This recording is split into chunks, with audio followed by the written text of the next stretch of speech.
Take a deep breath. Feel that? The weight, the quiet tension in your shoulders, the background hum of worry in your mind. We all carry it. It's the weight of yesterday's mistakes, tomorrow's anxieties, and the endless struggle to control a world that refuses to be controlled. What if freedom wasn't about gaining more, but letting go? This isn't a book about fighting your feelings or forcing change. It's about learning to flow. Like a river moving around a stone, we will explore the ancient, simple wisdom of the Tao, the natural way of things. We will learn the gentle art of releasing our grip, not through force, but through understanding. This is a journey from resistance to acceptance, from clinging to flowing. This is the Tao of letting go. Before we begin our journey together, I have a simple question for you. What is one small thing, just one, that you feel you are holding on to a little too tightly today? It could be a worry about a meeting, a frustration from this morning, or a memory from long ago. There is no right or wrong answer. Just take a moment to notice it, and if you feel comfortable, please share it in the comments below. Your story might be the very thing someone else needs to read to feel less alone. Chapter 1: The Invisible Backpack. Why we hold on so tight. Let us begin by honoring a fundamental truth of our human experience. The act of holding on is not a weakness. It is not a character flaw or a personal failing. It is a deeply ingrained, ancient survival instinct that has kept our species alive for hundreds of thousands of years. So before we learn to let go, we must first offer ourselves a moment of profound compassion and understanding for why we cling so tightly in the first place. Imagine your earliest ancestors walking through a vast and dangerous landscape. Their survival depended entirely on their ability to hold on. They held onto their tools for hunting and building. They held onto the memory of which plants were poisonous and which were safe to eat. They held onto the social bonds of their tribe, because to be cast out was a certain death sentence. Most importantly, they held onto the memory of danger, the rustle in the grass that might have been a predator, the shadow that passed overhead, the scent of a rival tribe. The mind that remembered these threats, the mind that held onto caution and fear, was the mind that survived. The mind that easily let go, the mind that was carefree and forgot the danger, did not pass on its genes. You are the descendant of the ultimate survivors. You have inherited their master tool for survival, a mind that is expertly designed to hold on to what it perceives as important, especially when it comes to threats. So when you find yourself replaying an embarrassing moment from a decade ago, or clinging to a worry about a future that has not yet happened, you can gently say to yourself, "My mind is not broken. My mind is simply doing the job it was designed to do. It is trying to protect me." The problem is that the world has changed, but our ancient mental hardware has not. We no longer live in a world of immediate physical threats like saber-toothed tigers, but our brain treats a critical email from our boss, an awkward social interaction, or a negative comment online with the same level of alarm. It flags these experiences as dangers and holds onto them tightly, believing that by constantly replaying them, it can prevent them from happening again. This is the root of our suffering. We are using ancient survival software for the complex emotional and psychological challenges of the modern world. The first step in learning to let go is to recognize that the clinging mechanism itself is not the enemy. It is simply a well-intentioned but outdated tool. We do not need to fight it or shame it. We only need to understand it and then gently and consciously choose a different way. You have the power to update your own internal programming.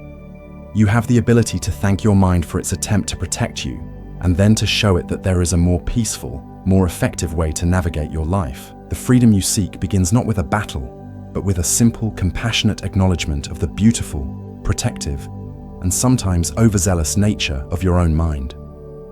Now let's explore the biological machinery behind this tendency to cling. Deep within your brain is a small, almond-shaped structure called the amygdala.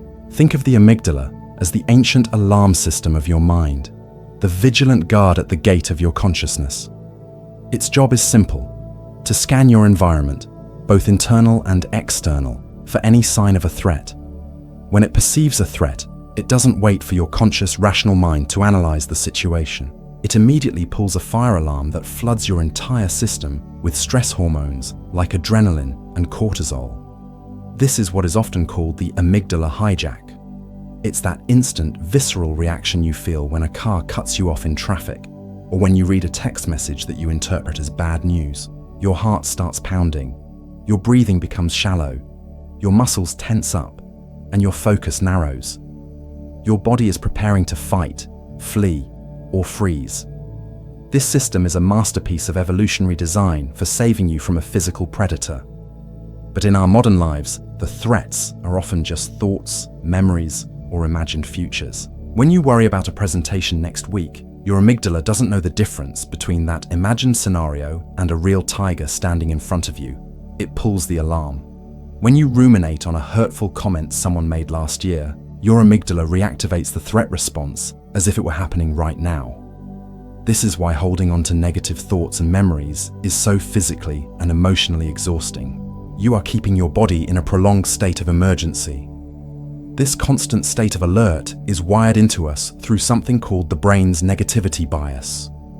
Neurologists have a saying: the brain is like Velcro for negative experiences and Teflon for positive ones. This means that you can have a wonderful day filled with dozens of small, pleasant moments, but if one person says something critical, that is the one thing your mind will latch onto and replay for hours. Why?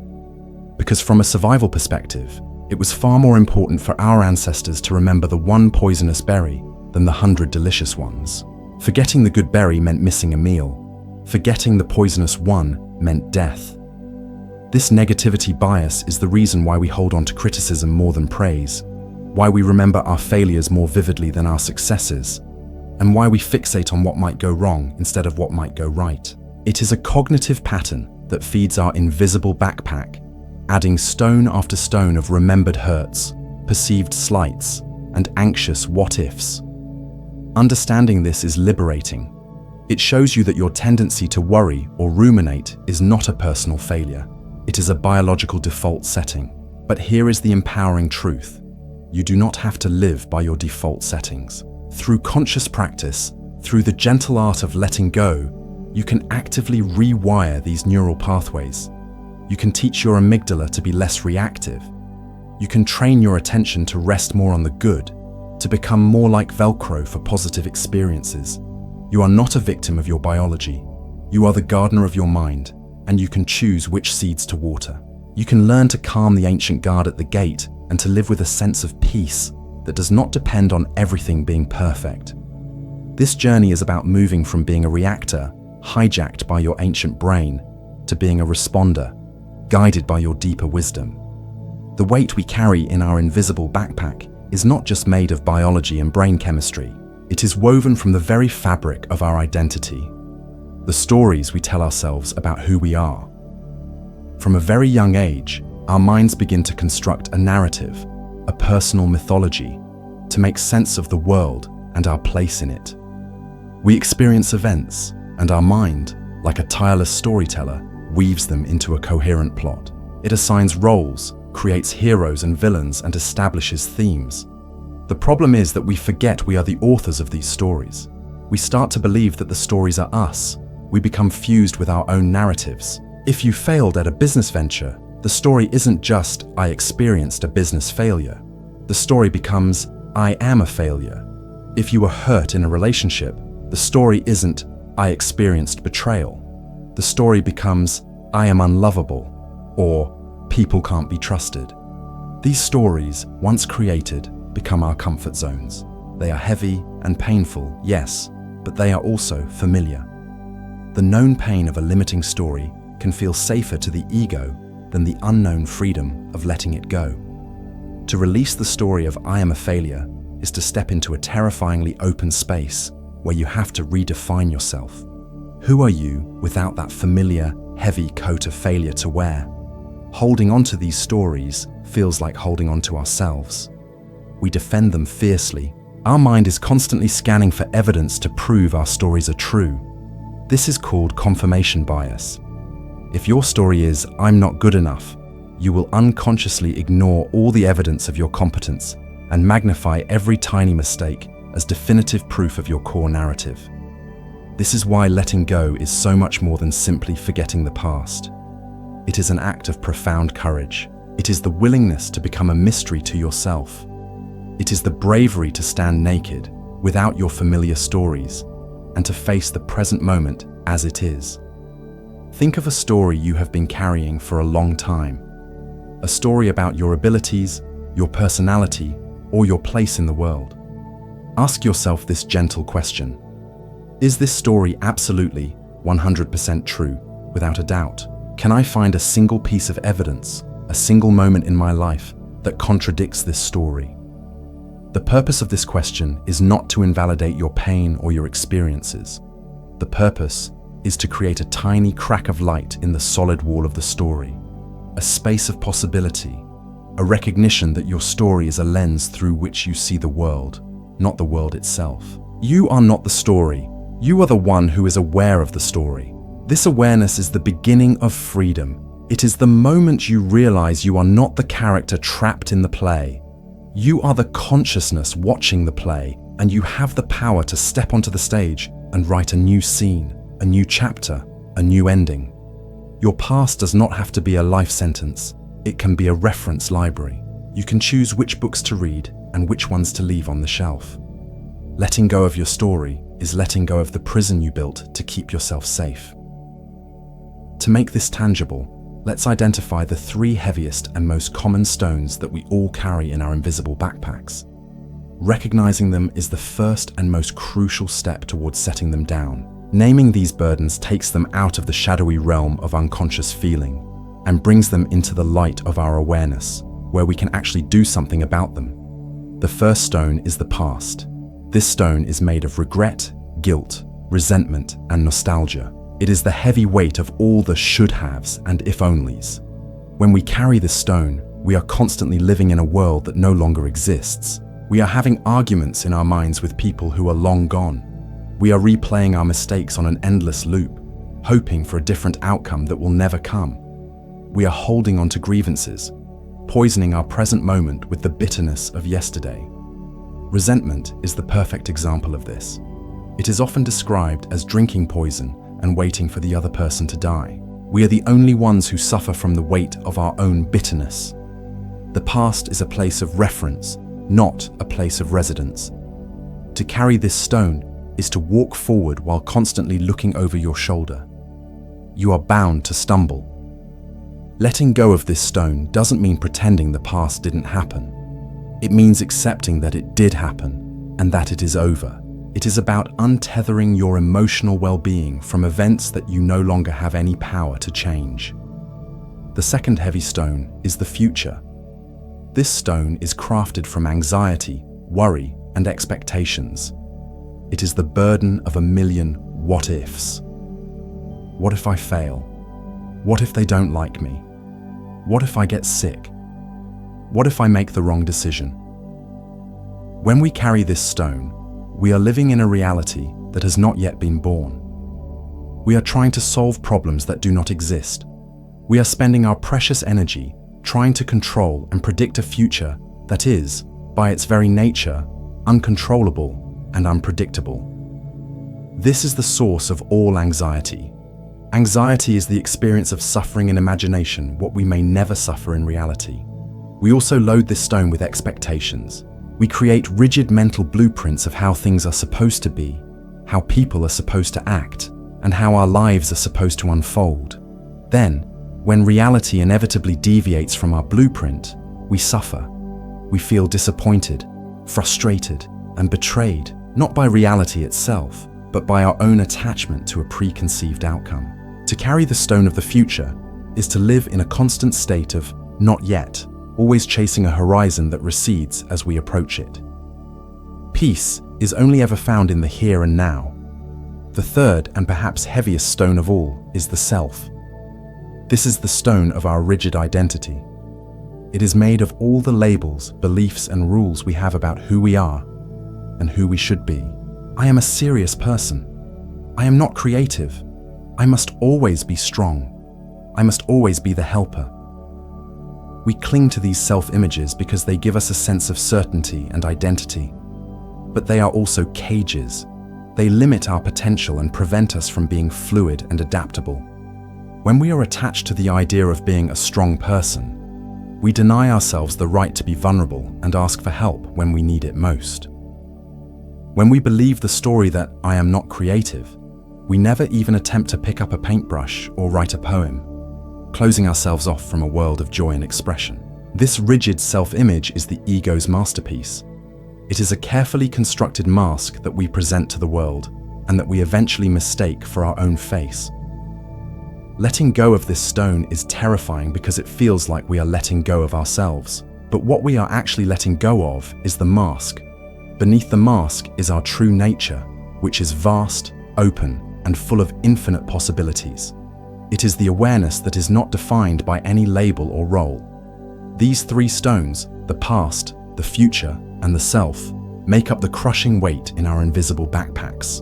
Throughout our journey together, we will learn the practical art of setting down each one of these stones, one by one, and walking forward with a newfound lightness and freedom.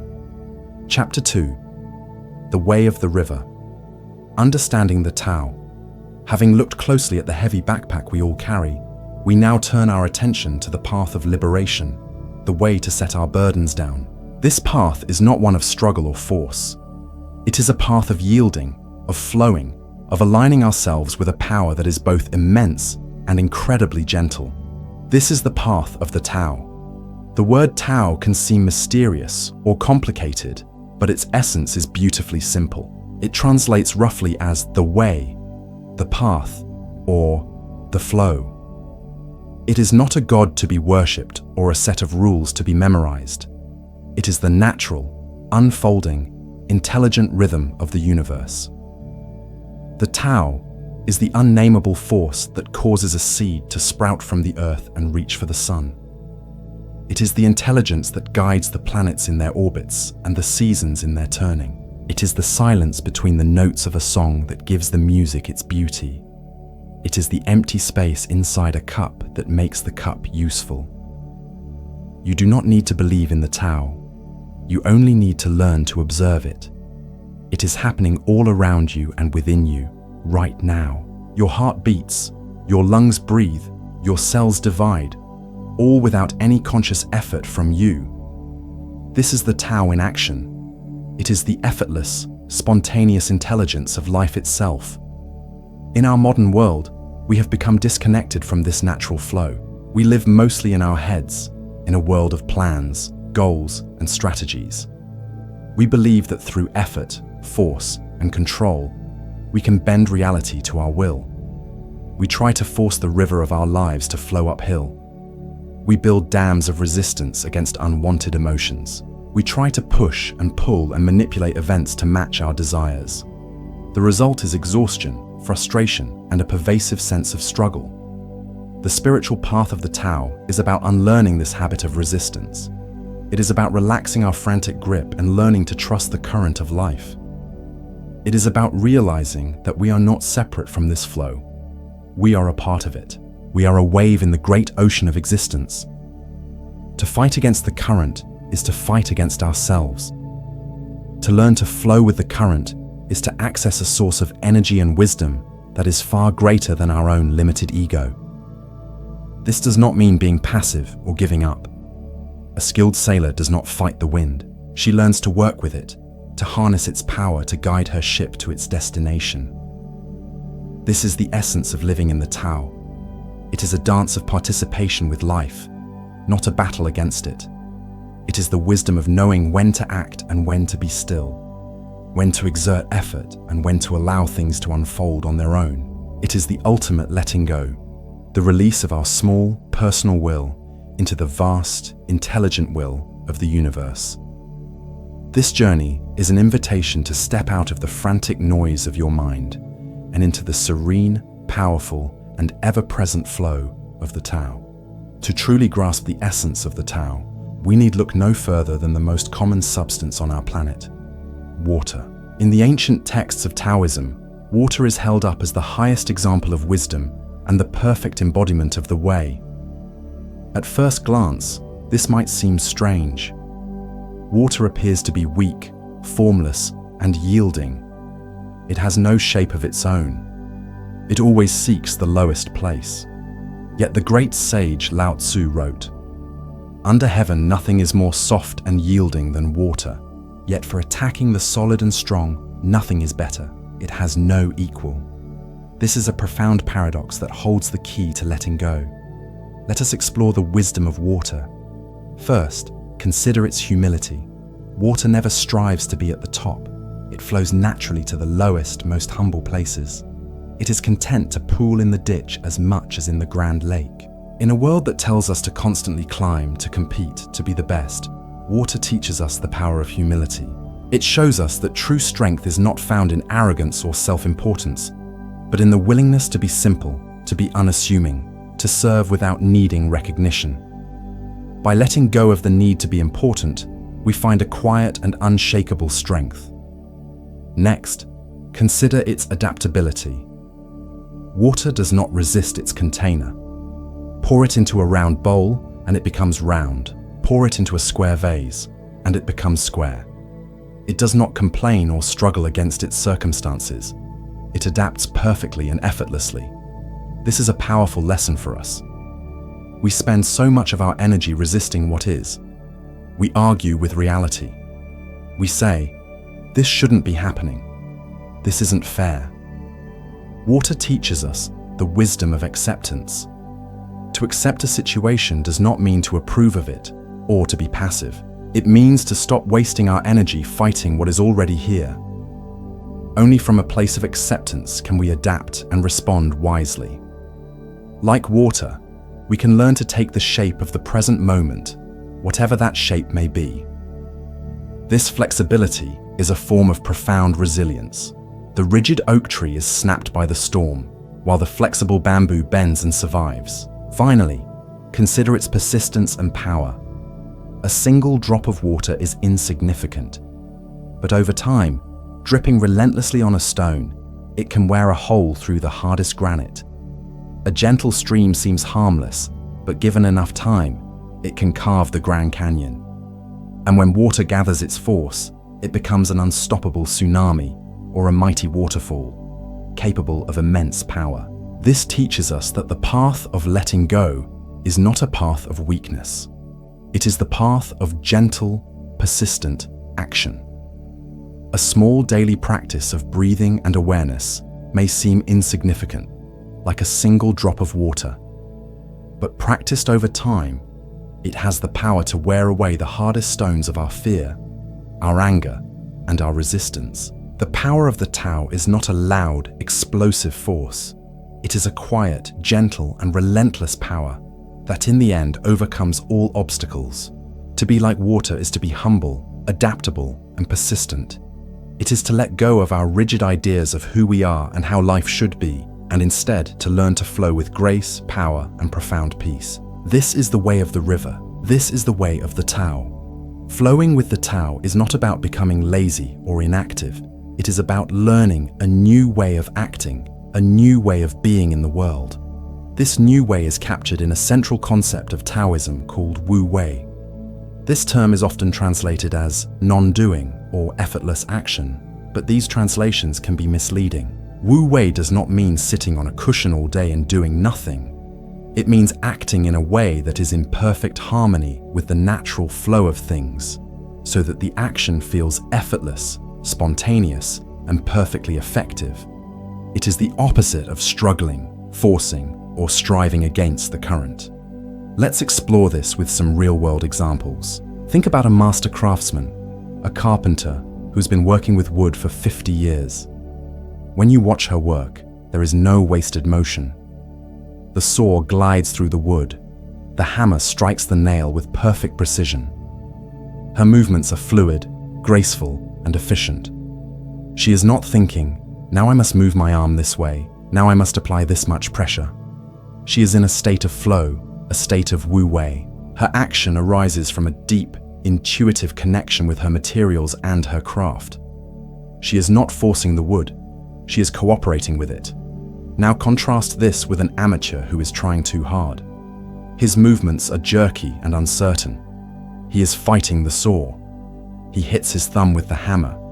He is full of mental chatter, worry, and self-criticism. He is striving, and the result is frustration and poor craftsmanship. This is the difference between Wu Wei and forceful action.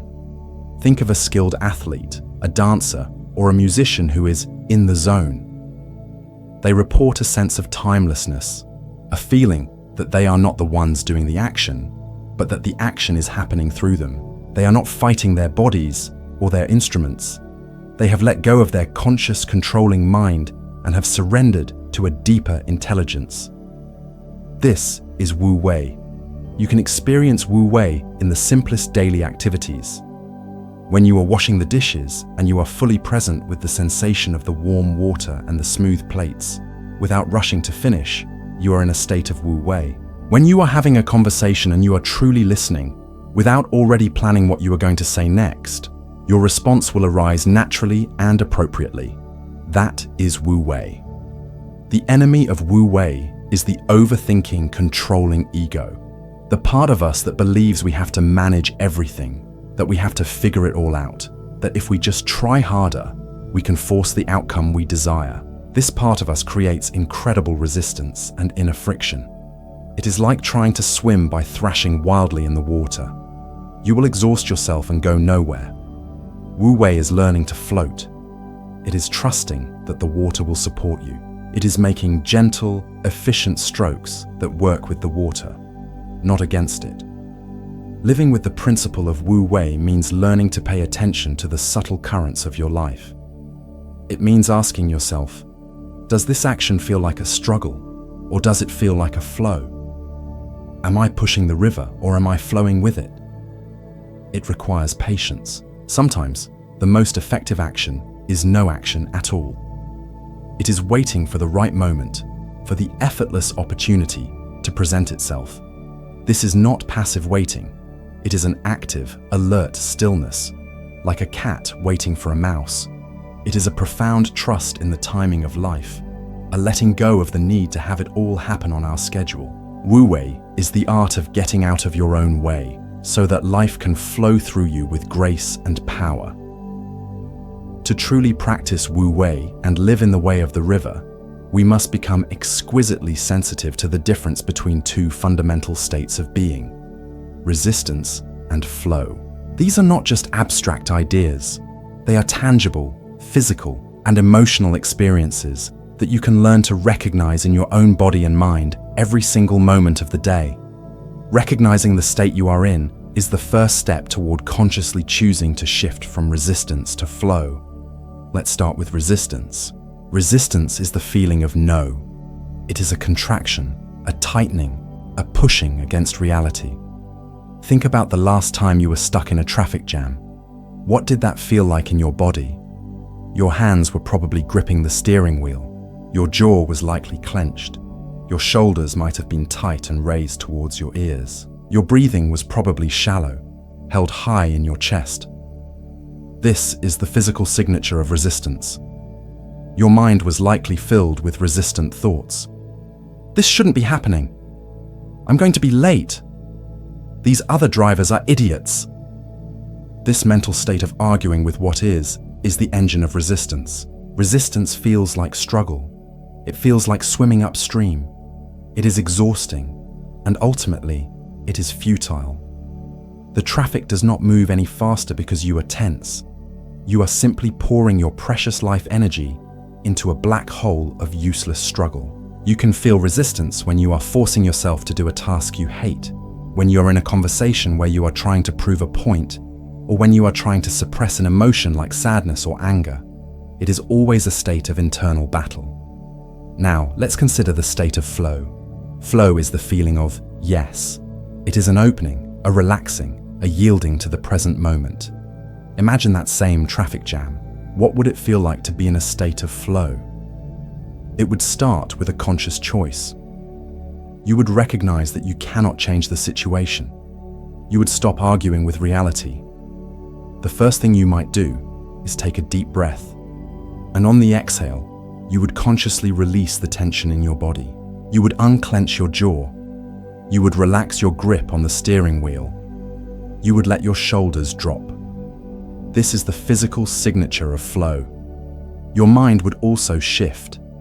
Instead of fighting the situation, you might say to yourself, "Okay, I am in traffic. This is the reality of this moment. What can I do with this time?" Perhaps you would listen to this audiobook or to some music you love. Perhaps you would just sit in silence and watch the people in the cars around you. Perhaps you would use it as a moment to practice your anchor breath. Flow is not about liking the situation. It is about accepting it and working with it, rather than against it. Flow feels like ease. It feels like swimming downstream, carried by the current. It conserves your energy. It is a state of peace, even in the midst of challenging circumstances. You can find flow in your work when you are deeply engaged and lose track of time. You can find it in a moment of genuine connection with another person. You can find it when you are walking in nature, simply observing the world around you without judgment. The practice of letting go is the daily, moment-by-moment practice of noticing when you are in a state of resistance and gently, compassionately, choosing to shift into a state of flow. It is a shift from clenching to unclenching. It is a shift from fighting to allowing. It is the simple yet profound choice to say yes to the life that is here, right now. Chapter 3. The Illusion of Control. We come into this world utterly dependent, and from our first breath, we learn a simple equation. Action equals result. A cry brings comfort. A reach brings a loving hand. A smile brings a smile in return. This fundamental learning seeds in us a deep and powerful belief, a belief that becomes the central operating system of our lives, the belief that we are in control. This belief serves us well. It motivates us to build shelters, to plant crops, to study for exams, to work hard for a promotion. It is the engine of human progress and personal achievement. But this belief has a shadow side. As we grow, our world becomes infinitely more complex than the simple realities of the crib. We encounter forces and variables far beyond our command, yet we continue to apply that same childhood equation, expecting the universe to respond to our cries and our reaching out.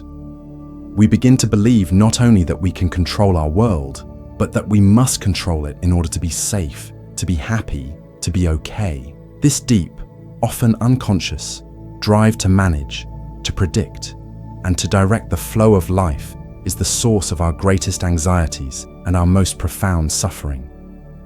We live under the spell of a powerful illusion, the illusion of control. It is a tyrant that promises us security, but delivers only tension. It promises us peace, but brings only struggle.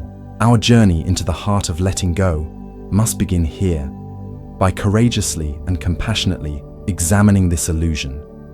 For until we see the cage, we cannot find the key to unlock it.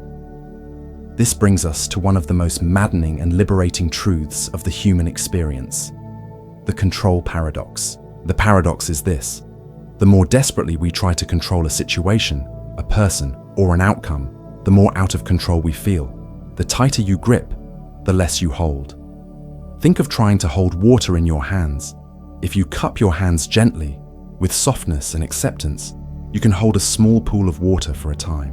But if you try to control it, to possess it, by clenching your fists as tightly as you can, the water will instantly escape through the cracks between your fingers, leaving you with nothing but a damp, empty grasp. This is a perfect metaphor for our lives. We try to clench our fists around our relationships, demanding that our partners or children behave in specific ways that make us feel secure. We try to clench our fists around our careers, obsessing over every variable, trying to guarantee a promotion or prevent a failure. We try to clench our fists around our own feelings, attempting to force away anxiety or sadness, demanding that we feel only happiness. In every case, the result is the same. The very act of forceful clinging pushes away the very thing we desire. A partner who feels controlled will pull away. A career path that is micromanaged becomes stressful and joyless, often leading to burnout and failure. An emotion that is suppressed will only grow stronger in the shadows, eventually erupting in unexpected and destructive ways. The feeling of being out of control, that frantic, desperate energy, is not caused by the external circumstances of our lives. It is caused by our own internal resistance and our futile attempt to clench our fists around the flowing river of reality. The mind caught in the illusion of control is a mind at war with itself. It becomes a frantic battlefield of constant calculation, scenario planning, and worry. It is like a chess master trying to play a game with an infinite number of pieces on an ever-changing board. The mind rehearses conversations before they happen, trying to control the other person's responses. It replays past mistakes, trying to retroactively control an outcome that is already set in stone. It games out every possible future disaster, believing that if it can just anticipate every threat, it can prevent it. This mental activity is utterly exhausting. It is a colossal waste of our precious life energy. It keeps our bodies in a state of chronic tension, our shoulders tight, our jaws clenched, our breathing shallow. We live on the knife's edge of what if, never fully inhabiting the peace of what is. The liberation from this paradox does not come from trying harder. It does not come from finding a better strategy to control the world. It comes from the courageous and radical act of unclenching our fists. It comes from the profound wisdom of letting go of the rope in a tug of war with reality. The moment you stop pulling, the moment you let the rope go slack, the struggle ceases.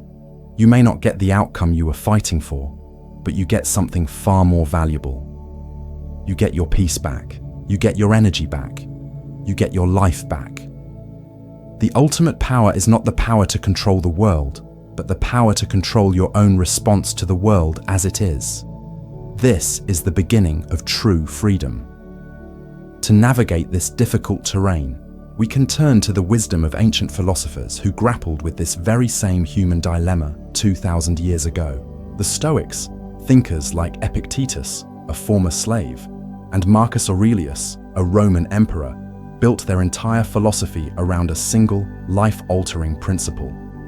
It is a tool so simple and so powerful that it can serve as a master key to unlock the chains of anxiety and frustration. This principle is called the dichotomy of control, and it states that in any given situation, we must learn to clearly separate what is within our control from what is not within our control.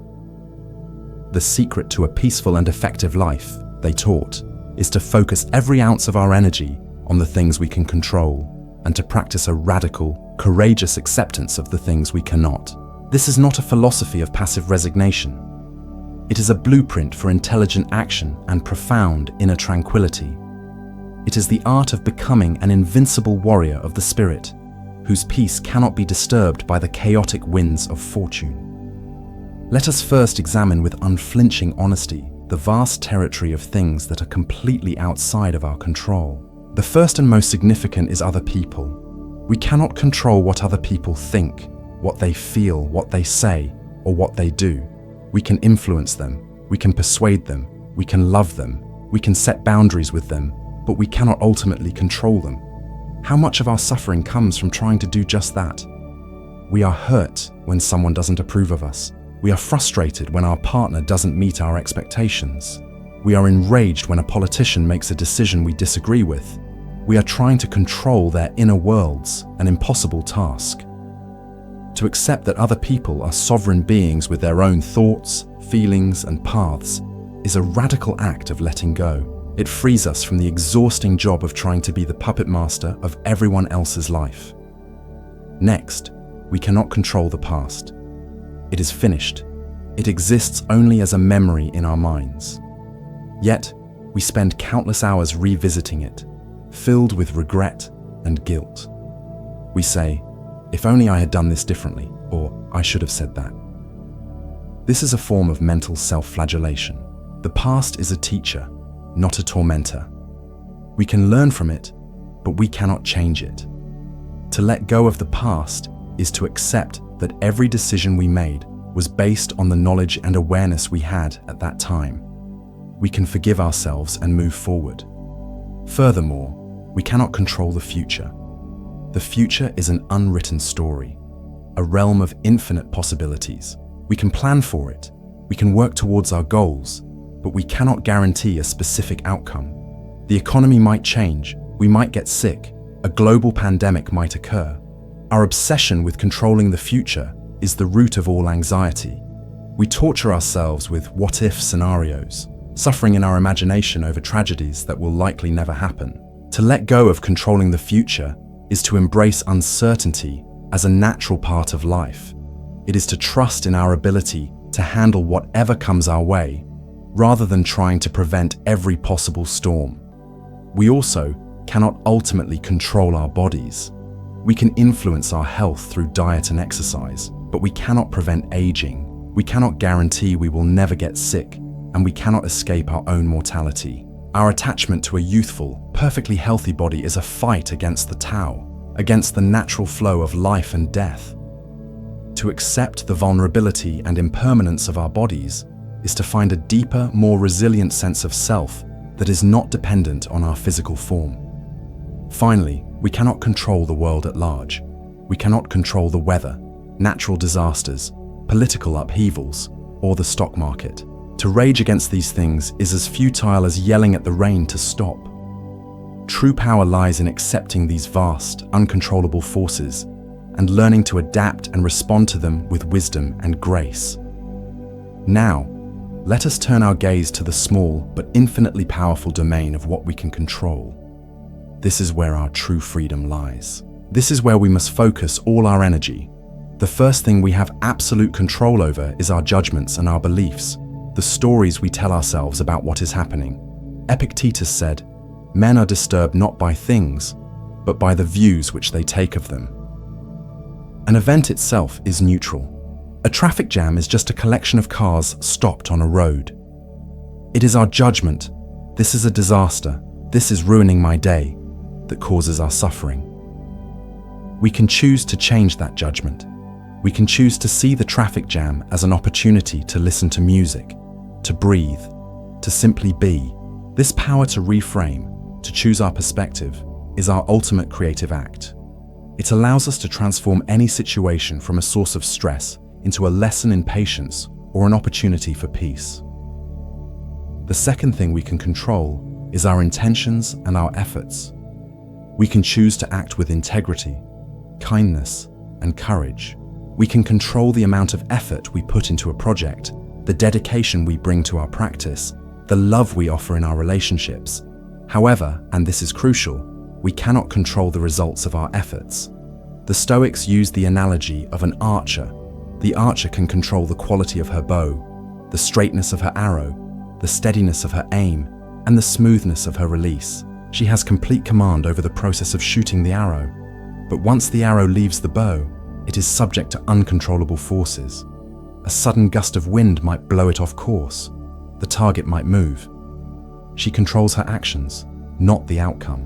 To place our happiness on the outcome is to set ourselves up for disappointment.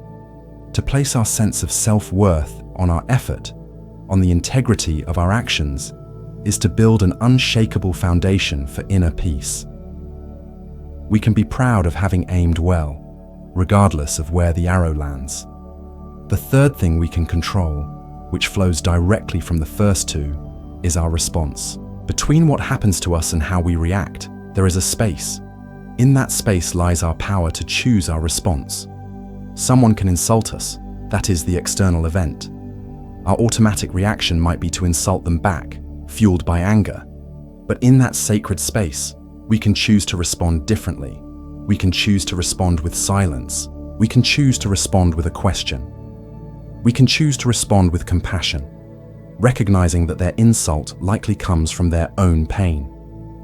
This power to choose our response is what separates us from being mere puppets of circumstance. It is the very definition of emotional and spiritual maturity. Finally, we can control our character. We can choose, day by day, moment by moment, who we want to be. We can choose to cultivate virtues like compassion, patience, courage, and wisdom. No one can force you to be dishonest. No one can make you cruel. These choices are entirely our own.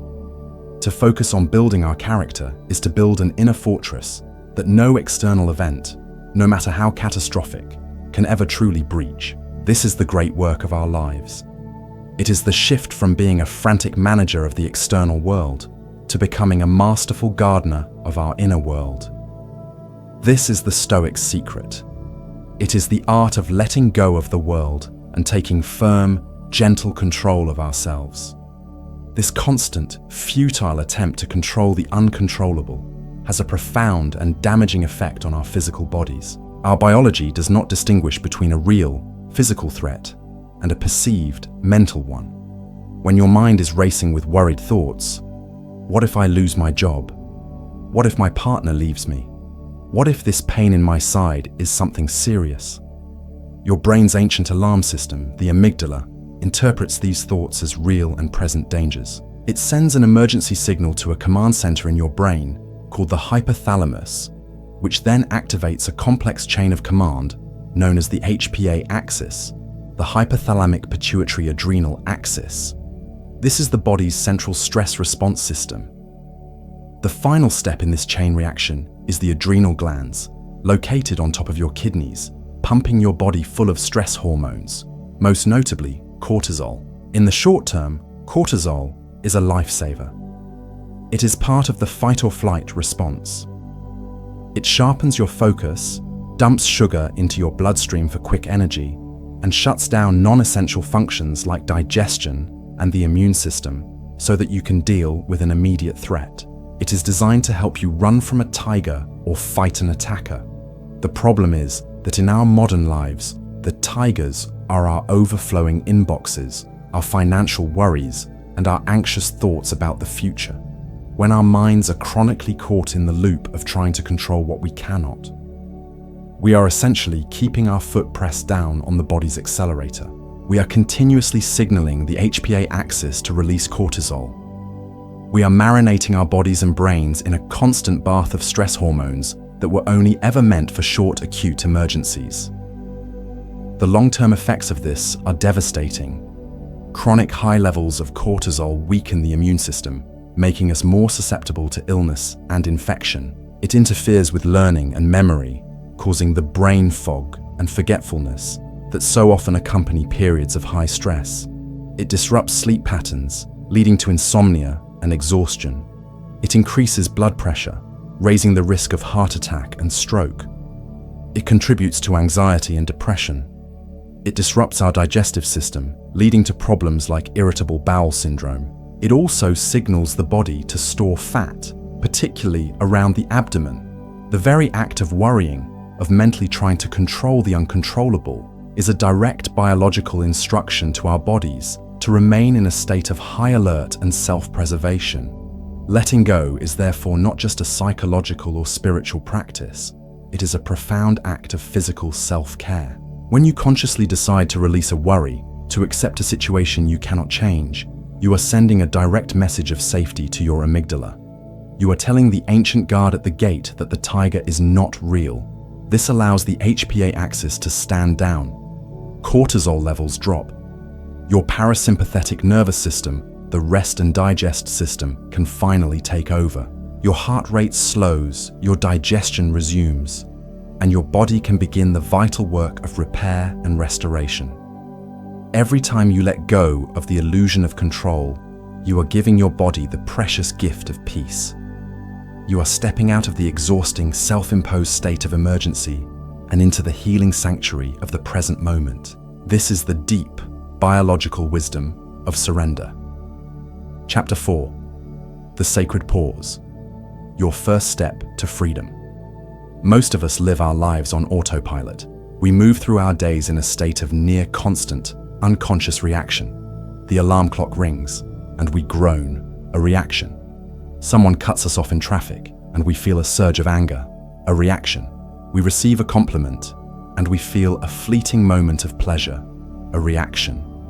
We feel a pang of boredom, and we instinctively reach for our phone, a reaction. We are like pinballs, knocked about by the external events and internal sensations of our day, bouncing from one trigger to the next with little to no conscious thought. Our lives become a chain of conditioned reflexes. a series of scripts written long ago by our past experiences, our upbringing, and our cultural conditioning. We say things we don't mean. We make choices that go against our deeper values. We fall into the same self-sabotaging patterns again and again.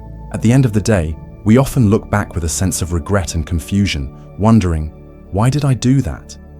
Why did I say that? We feel like a passenger in our own life, a spectator watching a movie that we have no control over. This feeling of being out of control, of being at the mercy of our own impulses and emotions, is the essence of a life lived without awareness. But what if there was a way to stop the movie? What if you could press a pause button, even for just a single second, and step out of the role of the reactor and into the role of the director? What if you could find a single moment of stillness in the storm of your life? A moment that could change everything. That moment exists. It is always available to you. It is the foundational tool for letting go of our conditioned past and stepping into a life of freedom and conscious choice. It is called the sacred pause. The profound power of this concept was illuminated by Viktor Frankl, a psychiatrist who survived the unimaginable horrors of the Nazi concentration camps. In the midst of the most extreme suffering and dehumanization imaginable, where every external freedom was stripped away, Frankl made a discovery that would form the bedrock of his psychological teachings. He observed that even in that hell on earth, the guards could control his body, his circumstances, his environment, but they could not control his ultimate response. He wrote, "Between stimulus and response, there is a space. In that space is our power to choose our response. In our response lies our growth and our freedom." This is one of the most important and empowering statements ever made about the human condition. Let us break it down. The stimulus is anything that happens to us, either externally or internally. It could be a critical comment from your boss, a traffic jam, a feeling of sadness rising in your chest, or a memory of a past failure. The response is what we do next, what we think, say, or feel as a result of that stimulus. For most of us, this process is instantaneous. The stimulus and the response are fused together. The critical comment happens, and anger immediately follows. The feeling of sadness arises, and we immediately try to distract ourselves from it. There is no space. We are living in a world of cause and effect, where we are the effect. Frankl's genius was in identifying and inhabiting that tiny, sacred space that exists between the two. This space is not a physical place. It is a moment of pure awareness. It is a moment of stillness where we can step back and simply observe the stimulus without being immediately swept away by it. It is the moment where we can watch the wave of anger rising without having to become the wave. It is the moment where we can feel the pull of an old habit without having to obey it. This space is where our freedom is born. It is the gap in our automatic programming. It is the clearing in the dense forest of our conditioning. In this space, we can bring our wisdom, our values, and our conscious intention to bear. We can access the wiser, calmer part of ourselves, the part that is often drowned out by the noise of our reactivity. When we learn to access this space, we shift from being a creature of reflex to a being of choice. We are no longer a leaf blown about by the wind. We become the tree, rooted in our own awareness, able to feel the wind without being uprooted by it. The practice of creating and expanding this space through the sacred pause is the single most important skill you can develop on the spiritual path. It is the master key that unlocks you from the prison of your own reactivity. Every time you find that space, you are reclaiming your power. You are rewriting your own script. You are remembering that you are the author of your life, not just an actor reading lines. To fully appreciate the power of the sacred pause, we must draw a clear and sharp distinction between a reaction and a response. On the surface, they may seem similar, but in their origin and their outcome, they are worlds apart. Living a life of reaction is living in bondage. Living a life of response is living in freedom. A reaction is unconscious. It is a knee-jerk reflex that is triggered automatically without our consent or awareness. It is deeply rooted in our past. Our reactions are the product of all our previous conditioning, our unresolved wounds, and our ingrained survival mechanisms.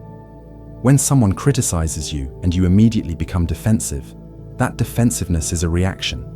It is likely a protective strategy you learned long ago to shield yourself from the pain of judgment. You are not choosing to be defensive in that moment. The defensive program is simply running itself. A reaction is almost always instantaneous. There is no time for thought, no room for wisdom. It is driven by the most primitive part of our brain, the amygdala, which is concerned only with immediate threat and survival. Because reactions are rooted in the past and driven by fear, they almost always create more suffering. An angry reaction fuels more anger. A fearful reaction creates more anxiety. A defensive reaction invites more attack. It is a self-perpetuating cycle of conflict and pain. When we are reacting, we feel powerless, as if we are being controlled by our emotions. A response, on the other hand, is conscious. It is a deliberate and intentional choice that we make from a place of awareness. A response is born in the present moment. It is not dictated by the ghosts of our past, but is guided by the wisdom and values of our present self. It arises from that sacred space between stimulus and response. To continue the example, if someone criticizes you, instead of an automatic defensive reaction, you could pause. In that pause, you could choose a conscious response. You might respond with curiosity. Can you tell me more about what you mean by that? You might respond with a boundary. I am not willing to continue this conversation if you speak to me in that tone. You might respond with self-compassion, recognizing the sting of the criticism, but not letting it define you. A response is paced. It has the dignity of a moment's thought behind it. It involves the more evolved part of our brain, the prefrontal cortex, which is capable of reason, empathy, and long-term thinking. Because a response is born of conscious choice and wisdom, it has the power to de-escalate conflict, create understanding, and preserve our inner peace. When we respond, we feel empowered. We are no longer a victim of our emotions, but the calm and centered witness of them, choosing how to act. The entire journey of spiritual growth can be summed up as the process of transforming our automatic reactions into conscious responses. It is a journey from being a slave to our conditioning, to becoming the master of our own inner world. The sacred pause is the bridge that takes us from one shore to the other. So how do we practice this? How do we create this life-altering space in the midst of our busy, reactive lives? The method is profoundly simple. It requires no special equipment, no particular belief system, and it can be done anywhere, at any time. It consists of 3 simple, sequential steps: stop, breathe, and observe. This is the practical application of the sacred pause. Let us explore each step in detail. The first step is stop. This is the most crucial and often the most difficult step. When you feel the familiar surge of an emotional reaction, the flash of anger, the wave of anxiety, the pull of a craving, your first and only job is to stop. Whatever you are doing, just stop. If you are about to speak, close your mouth.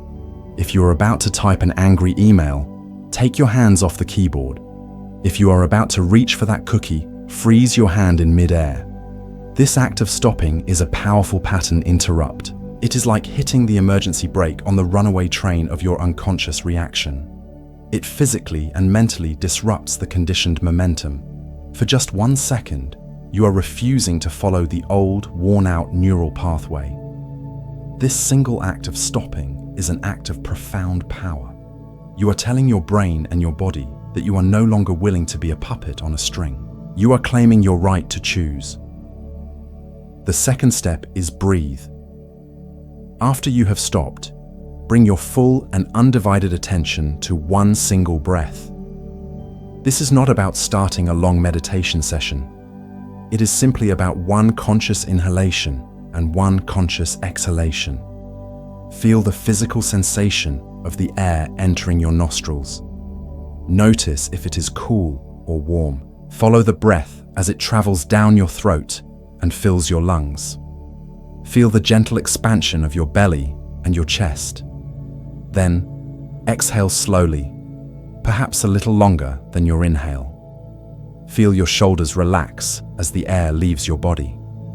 This one conscious breath is a powerful neurological tool. As we discussed before, it is a direct signal to your vagus nerve and your parasympathetic nervous system. It is a biological message that says, "You are safe. Stand down from high alert." It physically begins to counteract the flood of stress hormones that accompany a strong emotional reaction. This one breath is the anchor that pulls you out of the stormy sea of your thoughts and emotions and brings you back to the solid ground of the present moment. It is the tool that creates the very space that Viktor Frankl spoke of. The storm may still be raging, but for the duration of that one breath, you are in the calm eye of the hurricane. The third step is observe. Now, within the space created by the stopping and the breathing, you become a curious and compassionate scientist of your own inner experience. You simply observe what is happening inside you, without judgment and without needing to fix or change anything. First, observe your body. Do a quick scan. Where is the tension? Is your jaw clenched? Are your fists tight? Is there a knot in your stomach? Is your heart racing? Just notice these physical sensations as pure energy. You do not need to label them as bad. They are simply what is happening in your body in this moment. Second, observe your emotion. Can you give it a name? Is this anger? Is it fear? Is it sadness? Is it jealousy? Simply naming the emotion has a powerful effect. It takes you out of being consumed by the emotion and allows you to see it as a temporary weather pattern passing through you. You are not the anger. You are the one who is aware of the anger. This creates a crucial separation. Third, observe your thought. What is the story your mind is telling you? He always disrespects me. I can't handle this. I'm going to fail. See these thoughts for what they are, just words and images in your mind. They are not necessarily the absolute truth. They are the voice of your conditioning. By observing the thought instead of automatically believing it, you rob it of its power over you. After you have stopped, breathed, and observed, a fourth step naturally emerges. Choose. From this place of calm awareness, you are now in a position to choose a conscious response, one that is aligned with your values and your long-term well-being. This entire sequence, stop, breathe, observe, may only take 5 to 10 seconds, but its impact is revolutionary. It is the foundational practice of a free and conscious life. Let's bring this practice to life with some common, everyday scenarios where the sacred pause can transform a moment of suffering into a moment of freedom. Imagine you are at work and you open an email from your boss that feels critical and unfair. The stimulus has arrived. Your automatic unconscious reaction begins to fire. Your heart rate increases. Your face feels hot. Your mind starts crafting an immediate defensive reply, a story of how dare he. This is the moment of choice. This is the moment to practice. First, stop. Before you type a single word, take your hands off the keyboard. Push your chair back slightly from your desk. The automatic momentum is interrupted. Second, breathe. Take one slow, deep breath. Feel the air come in. Feel your belly expand. Exhale slowly. The biological alarm system begins to quiet down. Third, observe. Notice the tightness in your chest. Notice the feeling of anger or injustice. Notice the story in your head. My boss is a jerk. I don't deserve this. Just watch all of this like you are watching a movie. You don't have to believe the story. You don't have to act on the anger. Now, from this calmer, more spacious place, you can choose. You can choose to wait an hour before replying. You can choose to reread the email, perhaps seeing it in a less personal way. You can choose to formulate a response that is calm, professional, and seeks clarification rather than escalating conflict. You have moved from being a victim of the email to being the conscious architect of your response. Here is another common scenario. You come home after a long, stressful day, feeling tired and depleted. You walk into the kitchen and see that your children have left a huge mess, despite you asking them to clean up. the stimulus. The automatic reaction is a surge of frustration and anger. You feel the urge to start yelling. This is the moment. Stop. Close your mouth before the angry words come out. Literally freeze in place for a second. Breathe. Take one deep, cleansing breath. Feel your feet on the floor. Anchor yourself in the present moment. Observe. Notice the exhaustion in your body. Notice the hot feeling of anger. Notice the thought, nobody ever helps me. I have to do everything. Acknowledge that you are tired and that your anger is a signal of your own depleted state. From this space, you can choose. You can choose to take another minute for yourself before you deal with the mess. You can choose to approach your children with firmness, but without rage. You can say, I see a mess here, and I'm feeling very tired. I need your help to clean this up now. You have communicated your need and set a boundary without creating the emotional damage that comes from a reactive outburst. You have chosen to respond as the parent you want to be, not as the exhausted, triggered reactor. The sacred pause is not about becoming a perfect, emotionless robot. It is about becoming a compassionate human being who has the wisdom and the skill to navigate the inevitable challenges of life without causing unnecessary harm to yourself or to others. It is the practice of a lifetime, and it begins with your very next breath. It is your first and most important step to freedom. Chapter 5. The breath is your anchor. In our search for peace and freedom, we often look for complex solutions in distant places. We seek out gurus. We travel to mountaintops. We read ancient texts. We chase profound experiences, all in the hope of finding that elusive key that will unlock our inner turmoil. But all the while, the most profound, powerful, and accessible tool for transformation has been with us from the very moment we were born. It is so close that we overlook it. It is so simple that we dismiss it. It is so constant that we take it for granted. It is the breath. The breath is the humble wallpaper of our existence, the silent, rhythmic soundtrack to every single moment of our lives. It was the first thing you did when you entered this world, and it will be the last thing you do when you leave it. Between that first inhalation and that final exhalation is the entire canvas of your life. Every joy, every sorrow, every triumph, every failure has been accompanied by the steady, faithful rhythm of your breathing. While thoughts come and go, while emotions surge and recede, while the circumstances of your life change like the weather, the breath remains. It is your most loyal companion. It is the one constant in a universe of change. Because of this constancy, the breath is the ultimate anchor. An anchor does not stop the storm. It does not calm the waves. Its job is to hold the ship steady amidst the chaos, to prevent it from being swept away by the turbulent currents. In the same way, when you learn to anchor your awareness in the physical sensation of your breathing, you are not trying to stop your thoughts or eliminate your feelings. You are simply giving your mind a calm, stable place to rest, a refuge from the storms of the past and the future. The true superpower of the breath lies in its unique position as a bridge between the different worlds we inhabit. It is the master connector, the universal translator between realms that often seem separate and disconnected. Firstly, the breath is the bridge between your conscious and your unconscious mind. Think about it. Right now, as you are listening to these words, you are breathing. You are not thinking about it. An ancient, intelligent part of your nervous system is taking care of it for you, just as it takes care of beating your heart and digesting your food. It is an unconscious, automatic process. Yet at any moment you choose, you can take conscious control. Right now, you can decide to take a long, slow, deep breath.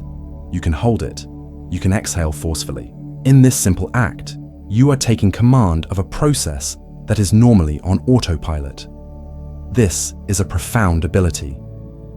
The breath is one of the very few bodily functions that operates in both the unconscious and the conscious realms. This means it provides a direct gateway, a tangible handle, by which your conscious mind can communicate with and influence the deep, automatic processes of your body and your nervous system.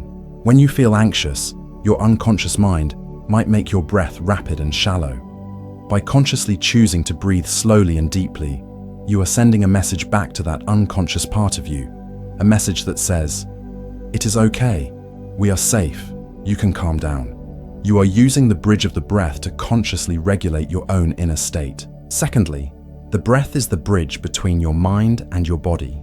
These two are in constant, intimate dialogue, and the breath is their primary language. When your mind is agitated, filled with worried thoughts, your breath becomes tight and shallow. Your body tenses up. When your mind is calm and peaceful, your breath naturally becomes slow, deep, and regular. Your body relaxes. This is a two-way street. Just as the mind affects the breath affects the mind.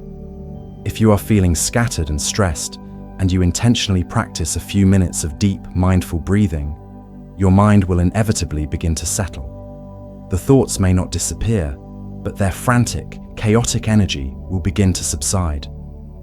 By calming the rhythm of the body through the breath, you are calming the rhythm of the mind. This is not a belief or a philosophy. It is a direct, observable, physiological reality. You cannot have a calm body and an anxious mind for very long.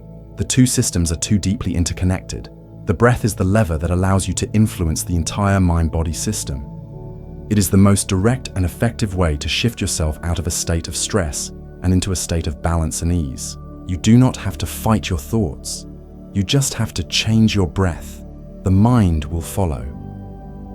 Finally, the breath is the bridge between your inner world and the outer world. With every inhalation, you are literally taking the outside world into yourself. You are breathing in the same air that is touching the leaves on the trees, the same air that is moving across the oceans, the same air that is being breathed by every other living creature on this planet. It is a profound act of connection and communion with the web of life. With every exhalation, you are releasing a part of yourself back into the world. You are giving back. This constant, rhythmic exchange is the most fundamental process of life itself. It reminds us that the boundary between me and not me is not as solid as we think. We are not sealed off, separate entities. We are porous, open systems, in constant dialogue with our environment. To become aware of your breath is to become aware of your intimate, undeniable connection to everything that exists. It is to feel, in a very real and physical way, that you are not just in the universe, you are the universe experiencing itself. The simple, humble act of breathing, when done with awareness, becomes a profound spiritual practice.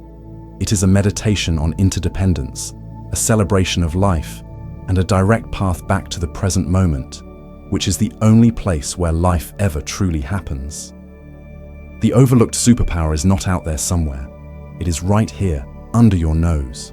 Let us now journey deeper into the incredible science that explains why this simple act of breathing is such a potent tool for transformation. This is not spiritual wishful thinking. It is grounded in the hard-won discoveries of modern neuroscience and physiology.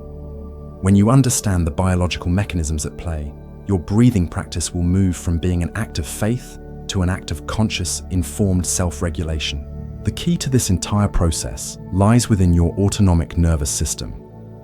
This is the part of your nervous system that runs the show behind the scenes, controlling all the automatic functions like your heartbeat, your blood pressure, and your digestion.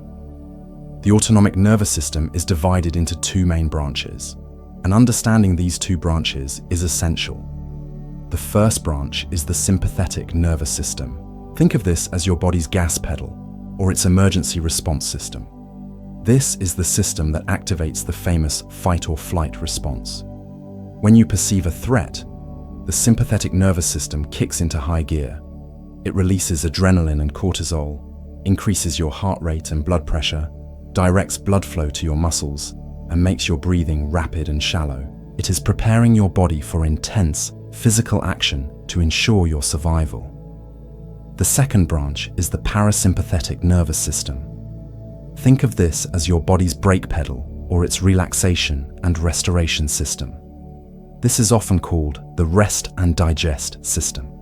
When this system is dominant, your heart rate slows down, your blood pressure lowers, digestion is stimulated, and your body can focus on the vital long-term work of healing, repair, and growth.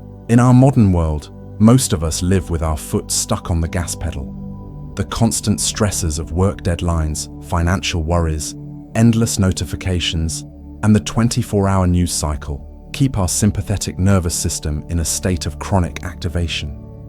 We are constantly in a low-grade state of fight or flight, and as we learned in the previous chapter, this has devastating long-term consequences for our physical and mental health. This is where the breath comes in as our biological superstar.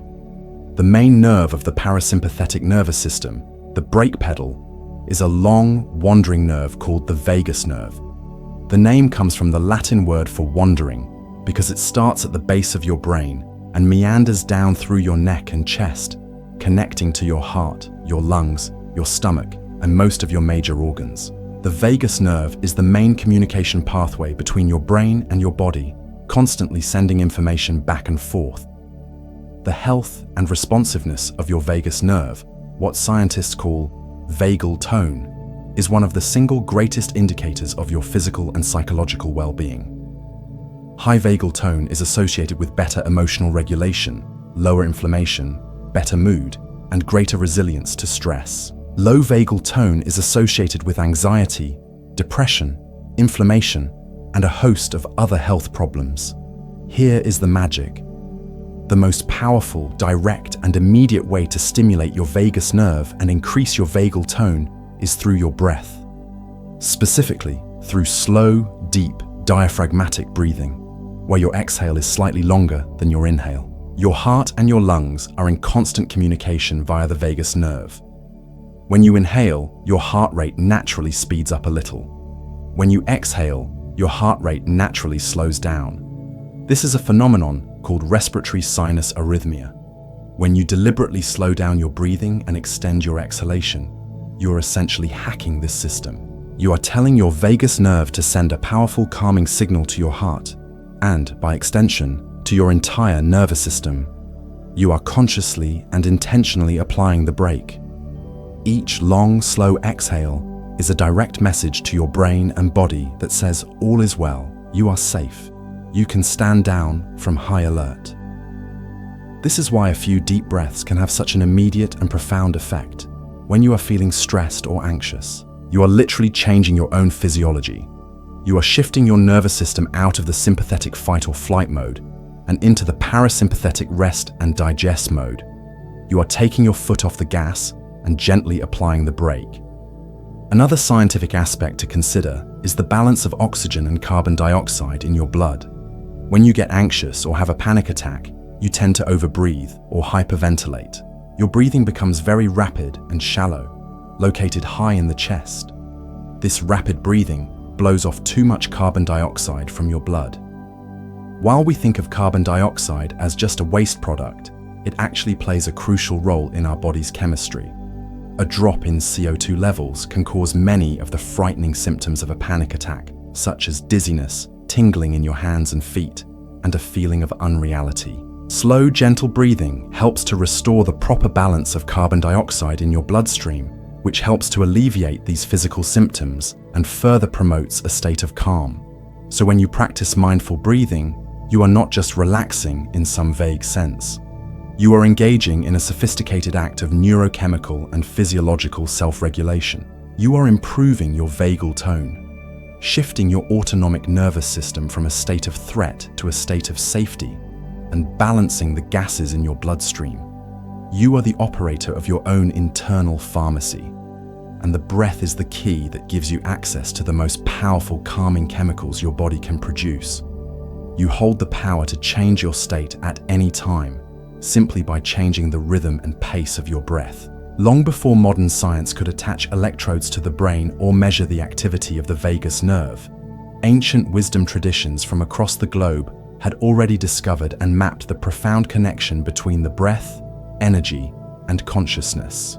These traditions developed sophisticated systems and practices to work with the breath, not just for relaxation, but for spiritual awakening and the expansion of human potential. They understood intuitively what we are now proving with science, that the breath is the key to mastering our own inner world.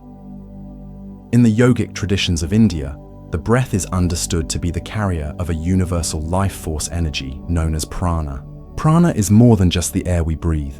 It is the vital, animating principle of all life. It is the energy that makes the sun shine, the plants grow, and our hearts beat. When we breathe, we are not just taking in oxygen. We are drawing in this universal life force. The quality of our life, our health, our vitality, and our state of consciousness is seen as being directly dependent on the amount and the quality of the prana flowing through our system. When our prana is high and flowing freely, we feel energetic, healthy, and joyful. When our prana is low or blocked, we feel lethargic, sick, and depressed.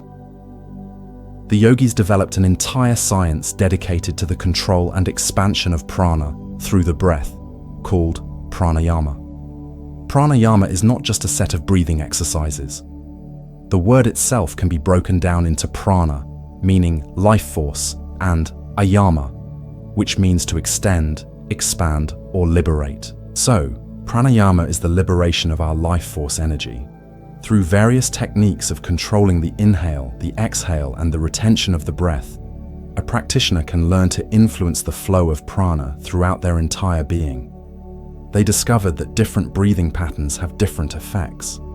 Some techniques are designed to be calming and grounding, to activate the cooling, lunar energy in the body. Other techniques are designed to be energizing and purifying, to activate the heating, solar energy.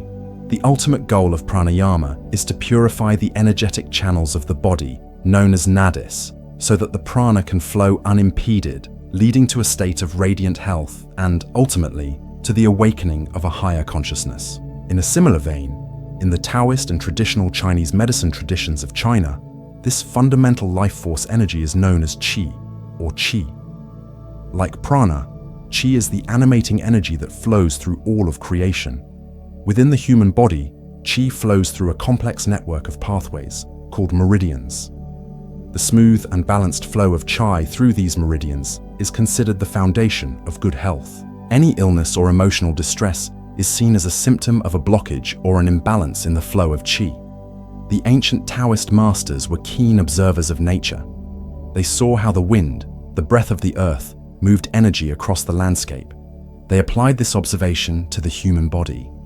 They understood that the breath was the great regulator of qi. They developed practices like qigong and tai chi, which combine slow, gentle movements with deep, mindful breathing to intentionally cultivate, circulate, and balance the qi within the body. These practices are essentially a form of moving meditation, where the breath is the conductor of an orchestra of subtle energy. By synchronizing movement and breath, the practitioner can dissolve blockages, nourish the internal organs, and create a profound sense of harmony and vitality. What is so fascinating is how these ancient spiritual maps of our inner world align with our modern scientific discoveries. The nadis and meridians, these invisible channels of energy, can be seen as corresponding to the pathways of our nervous system and the circulatory system. The concepts of prana and qi, this vital life force energy, can be understood as the subjective, experiential dimension of a well-regulated autonomic nervous system and a healthy flow of oxygen and bioelectrical signals throughout the body. The ancient yogis and Taoist sages did not have the language of neuroscience, but through deep introspection and self-observation, they discovered the same fundamental truth. The breath is the master lever. It is the interface between our will and our energy. By learning to work consciously with our breath, we are not just calming ourselves down. We are participating in a timeless and universal practice of cultivating our own life force. We are stepping into the role of the gentle gardener of our own inner landscape, using the breath like water to nourish our roots and help ourselves blossom. You are not just breathing air. You are breathing life. You are breathing energy. You are breathing spirit. Now that we understand the profound power and the deep science behind the breath, let us move from theory into direct experience. This is where the true transformation happens. I will now guide you through a simple but powerful practice that you can use at any time to anchor yourself in the present moment and return to a state of calm. You can do this sitting in a chair, lying down, or even standing in line at the grocery store. The key is not the posture, but the quality of your attention. So, let us begin. Find a comfortable position. If you are sitting, try to sit with your back relatively straight but not rigid. Allow your shoulders to drop away from your ears. You can close your eyes if that feels comfortable for you, or you can simply lower your gaze and let your eyes rest softly on a spot on the floor in front of you. Let your hands rest in your lap or on your knees. Take a moment to simply arrive in your body. Feel the points of contact between your body and the chair or the floor.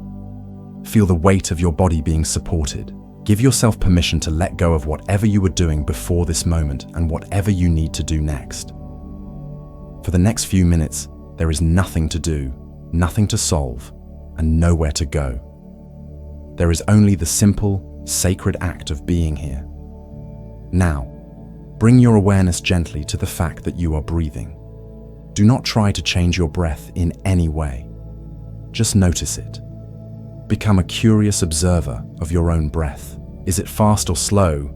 Is it deep or shallow? Is it smooth or a little bit ragged? Whatever it is perfectly okay. There is no need to judge it or fix it. You are simply noticing the natural rhythm of your breathing as it is in this moment. Now, let's begin to deepen our awareness. I want you to bring your attention to the very tip of your nostrils. See if you can feel the subtle sensation of the air as it enters your body on the inhalation. You might notice a slight coolness, and then feel the sensation of the air as it leaves your body on the exhalation. You might notice a slight warmth. Just rest your attention right there at the threshold of your body, at the tip of your nostrils, feeling the cool air coming in and the warm air going out. This is your anchor point. Whenever your mind wanders, you can gently and kindly guide it back to this simple, physical sensation. Now, allow your awareness to travel with the breath deeper into your body. On your next inhalation, follow the breath as it moves down into your chest. Feel the gentle rising and expansion of your rib cage, and on the exhalation, feel the gentle falling and contracting of your chest. Just rest here for a few breaths, feeling the rhythmic, wave-like motion in your chest, the rising on the inhale and the falling on the exhale. Now, let your awareness travel even deeper, down into your belly. Place a hand on your belly if you like. On your next inhalation, see if you can allow the breath to fill your belly so that your hand gently rises. This is diaphragmatic breathing. And on the exhalation, feel your belly gently fall. Don't force it. Just invite the breath to move deeper. Inhaling, the belly expands. Exhaling, the belly softens. This is the most efficient and relaxing way to breathe. It is the way babies breathe naturally. We are just relearning this ancient rhythm. Now, let your awareness expand to include the entire experience of breathing. Feel the coolness at the nostrils, the rising of the chest, and the expansion of the belly, all as one seamless flowing movement. The breath is breathing you. You do not have to do anything at all. You can simply rest in this rhythm, allowing it to soothe and calm your entire system. Now, inevitably, your mind will wander. It will start to think about the past, plan for the future, or create stories. This is what minds do. It is not a mistake. It is not a failure. When you notice that your mind has wandered, I want you to perform 2 simple acts of kindness. First, congratulate yourself. You have just woken up. The moment you notice your mind has wandered is a moment of mindfulness. It is a moment of success, not failure. Second, gently and without any judgment, escort your awareness back to your anchor, back to the physical sensation of the breath. It is like training a puppy. You don't scold the puppy when it wanders off. You just gently guide it back, again and again, with infinite patience and kindness. Every time you guide your mind back to the breath, you are strengthening your muscle of attention. You are carving a new neural pathway in your brain. Let's stay with this for a few more moments in silence. Just you and your breath, The cool air coming in, the warm air going out, the rising and falling of your belly. If your mind wanders 100 times, you simply bring it back 100 times. This is the practice. Now, as we prepare to end this short practice, begin to bring a gentle awareness back to your body as a whole. Feel the weight of your body in the chair. Notice the sounds around you. When you are ready, you can slowly and gently begin to open your eyes. Take a moment to notice how you feel. You may feel calmer, more centered, more present. This state of calm is always available to you. The breath is always here, waiting patiently to serve as your anchor. You can return to this practice for a few minutes at a time throughout your day. It is a small island of peace you can visit anytime the seas of your life become stormy. This is not about escaping your life. It is about grounding yourself more deeply within it, so that you can navigate its challenges with greater wisdom, clarity, and peace. Chapter 6. Letting go of yesterday's ghosts. We have learned to anchor ourselves in the present moment using the power of our breath. We have created a safe harbor within ourselves, a place of calm to which we can return when the storms of life begin to rage. Now, with our anchor firmly in hand, we are ready to venture into one of the most haunted and treacherous territories of the human mind. We are ready to face the ghosts of yesterday. The past does not exist anywhere outside of our own minds, and yet, for so many of us, it is the primary place we live. We walk through the beautiful, vibrant landscape of the present moment, but we do not see it. Our eyes are fixated on a rearview mirror, replaying scenes from a movie that has long since ended. We live inside a house, but this house is haunted. It is haunted by the ghosts of what we did and what we failed to do. It is haunted by the ghosts of what was said to us and what was done to us. These ghosts are not real in the way that the chair you are sitting on is real, but their power is immense. They whisper to us in the quiet moments of the night. They color our perceptions of the present. They dictate our fears about the future. They drain our energy, poison our relationships, and keep us trapped in cycles of pain and suffering. This prison of the past is constructed from 3 primary materials: regret, guilt, and resentment. To let go of yesterday's ghosts, we must be willing to turn and face them with courage, compassion, and the clear light of awareness. We must learn to see them for what they are, just old stories, and then, with love, we must learn to set them free. This is not an act of forgetting. It is an act of profound liberation. It is the act of reclaiming the present moment as the only place where life can truly be lived. Let us begin by deconstructing these ghosts, by shining a light on them so that we can understand their nature and loosen their grip. The first pair of ghosts that haunt us are regret and guilt. While they often travel together, they are subtly different. Guilt is the feeling that arises when we believe we have violated our own moral code or have caused harm to another. It is the painful awareness that says, "I did a bad thing." Regret, on the other hand, is the sorrowful feeling of, "if only." It is the pain of a path not taken, a word not spoken, an opportunity missed. It is the story that says, "I could have done a better thing." Both guilt and regret have a healthy and adaptive function. They are our inner teachers. Healthy guilt can signal to us that we have acted out of alignment with our values, prompting us to make amends and to learn from our mistakes so that we can be a better person in the future. Healthy regret can teach us to seize opportunities, to speak our truth, and to live more courageously. These emotions are meant to be temporary messengers. They deliver their lesson, and then they are meant to depart. The problem arises when we refuse to let them go. We grab onto the messenger and chain it to us for years, even decades. The healthy, instructive signal becomes a chronic, toxic state of being. When we cling to guilt, it morphs into shame. Guilt says, "I did a bad thing." Shame says, "I am bad." Shame is not about a specific action. It is a deeply painful belief about our fundamental worth as a human being. We replay our mistake over and over again, not to learn from it, but to punish ourselves with it. We become our own judge, jury, and executioner, sentencing ourselves to a lifetime of feeling unworthy. This chronic self-punishment is a terrible waste of our life force. It keeps us small and afraid.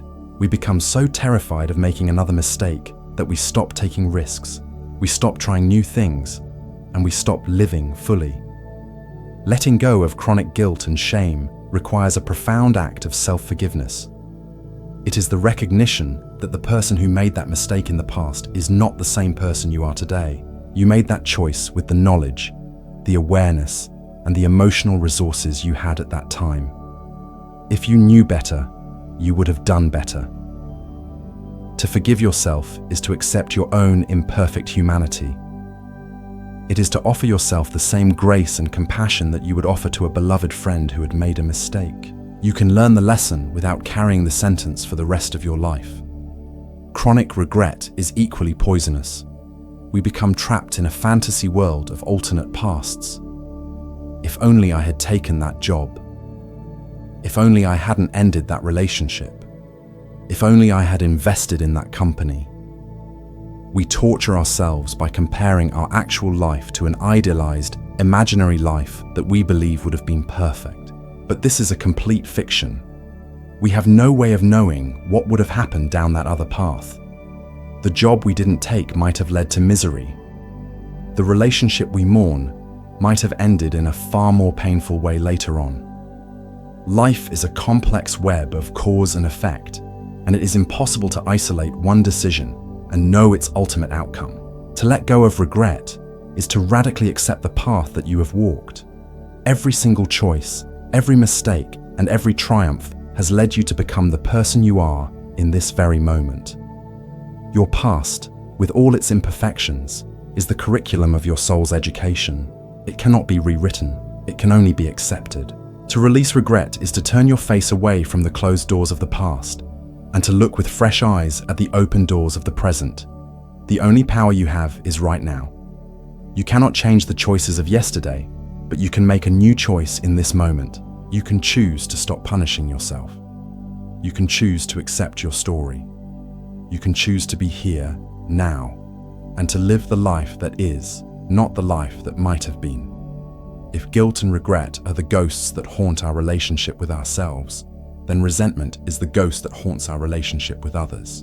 Resentment is the emotional poison we drink when we feel we have been wronged, betrayed, or treated unfairly.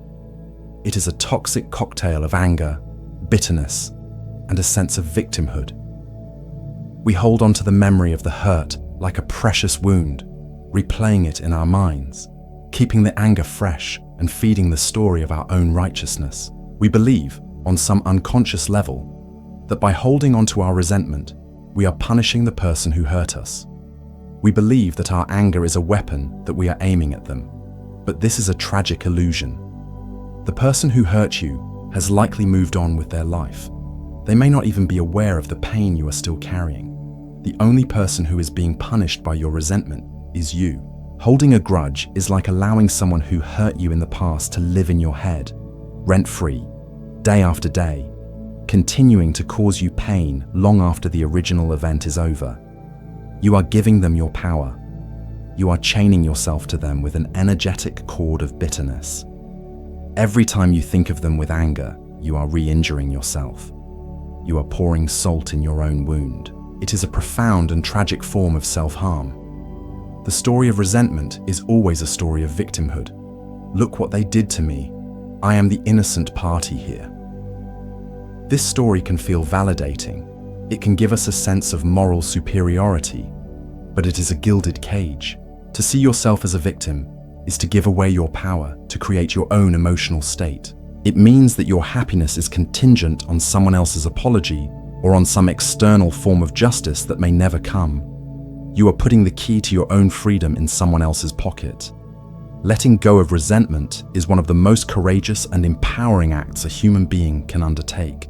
It is the decision to take back your power. It is the declaration that you will no longer allow the events of the past to dictate the quality of your present.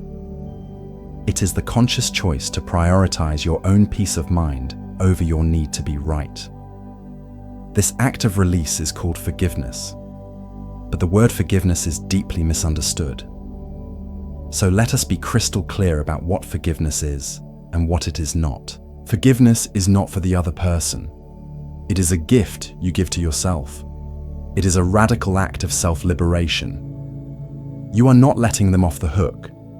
You are letting yourself off the hook. You are unchaining yourself from the past. Forgiveness is not condoning or excusing the harmful behavior. You can forgive someone while still believing that what they did was completely wrong. You are not saying, "It was okay." You are saying, "I am no longer willing to carry the pain of what you did." Forgiveness is not forgetting. The memory of what happened may always be there, but forgiveness changes the emotional charge of that memory. It takes the poison out of it. The memory moves from being a burning coal that you clutch in your hand to being a cold, inert stone that you can look at, learn from, and then set down. Forgiveness does not necessarily mean reconciliation. You do not have to allow a harmful person back into your life. Forgiveness is an internal process. You can forgive someone you will never see again. You can forgive someone who is no longer alive. Reconciliation is an external process that requires trust and changed behavior from both parties. You can forgive someone completely while still maintaining a firm and healthy boundary that says, "I will not allow you to hurt me again." Forgiveness is, at its core, an act of grieving. It is grieving the loss of the reality you wanted. It is grieving the loss of the trust, the safety, or the relationship that was broken. It is allowing yourself to feel the full weight of the sadness and the pain so that it can finally move through you and be released. You cannot bypass this step. To truly forgive, you must first allow yourself to feel the hurt. Forgiveness is the final, courageous step of that grieving process, where you choose to let go of the story of the wound and step forward into your own healing. It is the moment you decide that your future is more important than your past. This transformative act of letting go of the past is made possible by a remarkable and empowering discovery from the world of neuroscience. We tend to think of our memories as being like video recordings, stored away in a vault in our brains, perfect and unchangeable. When we recall a memory, we believe we are simply replaying that video. But this is not at all how memory works. Our memories are not static files. They are dynamic, creative, and malleable reconstructions. Every single time you recall a memory, your brain does not just play it back. It actively rebuilds the memory from its constituent parts, which are stored in different areas of the brain. During this process of reconstruction, the memory is temporarily unstable and can be subtly altered. This process is called memory reconsolidation. This is a scientific game changer. It means that our past is not written in stone. It is written in a kind of erasable ink. We cannot change the facts of what happened. If you broke your leg when you were 10, you cannot change that fact, but you can change the story you tell yourself about it.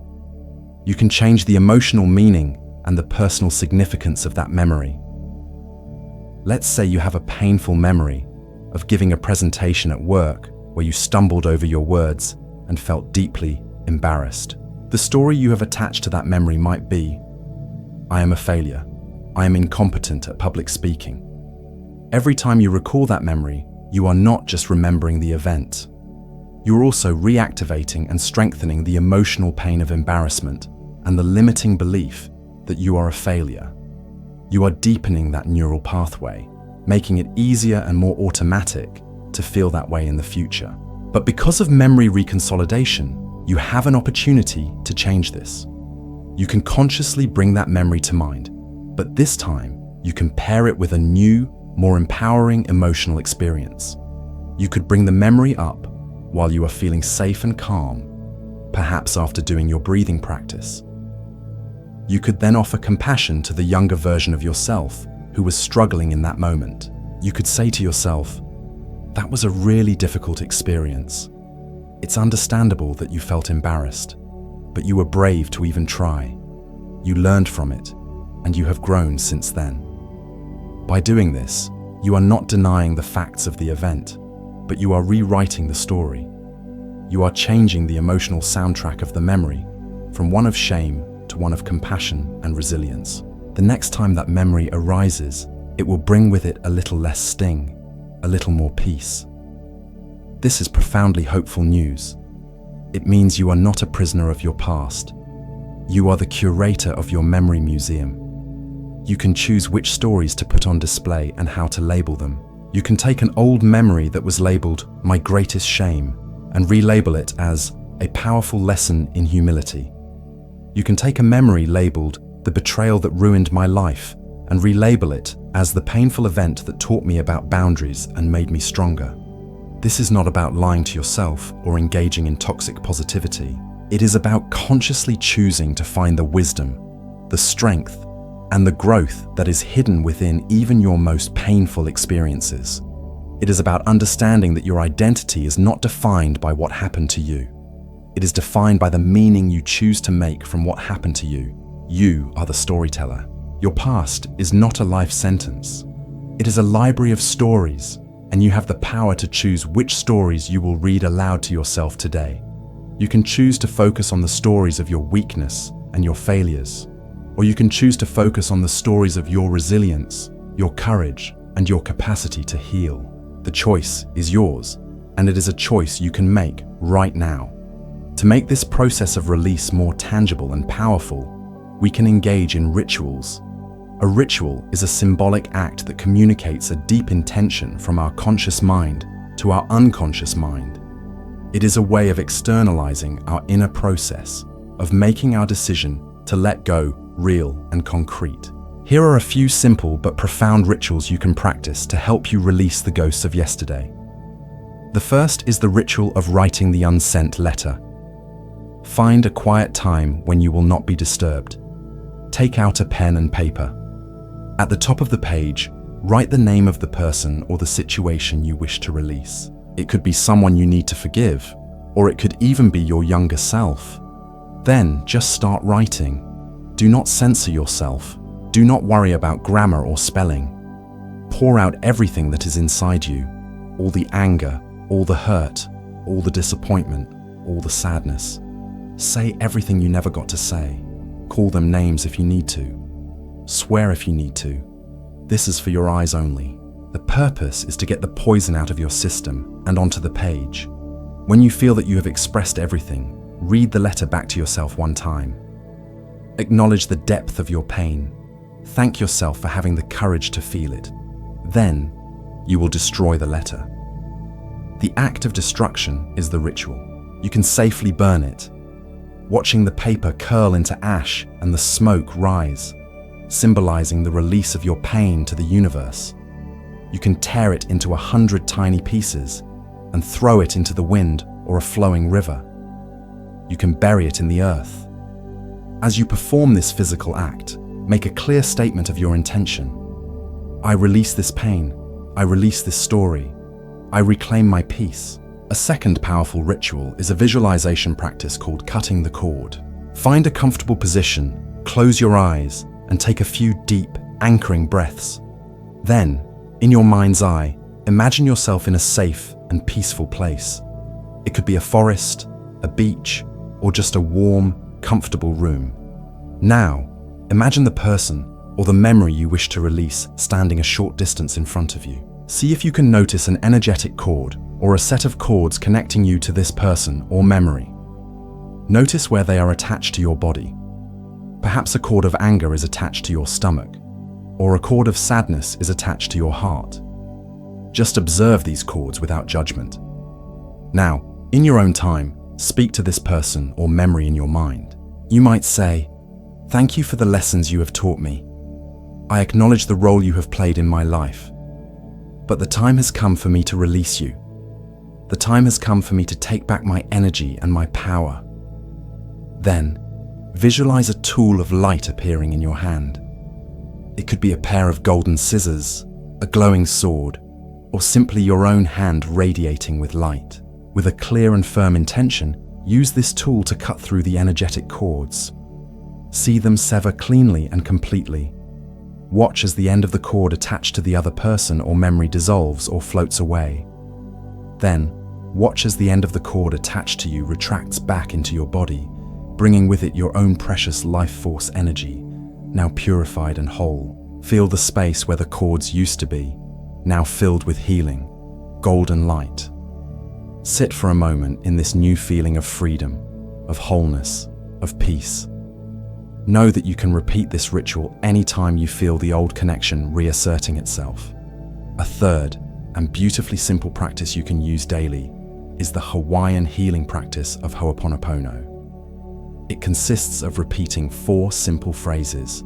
These phrases can be directed towards another person, towards yourself, or towards the universe itself. The phrases are, "I'm sorry, please forgive me, thank you, I love you." Let's break down their power. "I'm sorry" is an acknowledgement of your own part in the situation. Even if your part was simply holding on to the painful energy for so long, it is an act of taking responsibility for your own inner world. "Please forgive me" is a humble request for release, a letting go of the need to be right. "Thank you" is an expression of gratitude for the lesson, for the opportunity to heal, for the release itself. "I love you" is the ultimate healing balm. It is a wave of pure, unconditional love that dissolves all negativity and restores you to a state of wholeness. You can practice this anytime a painful memory arises. Simply repeat the 4 phrases, silently or aloud, as a mantra of release and healing. "I'm sorry. Please forgive me.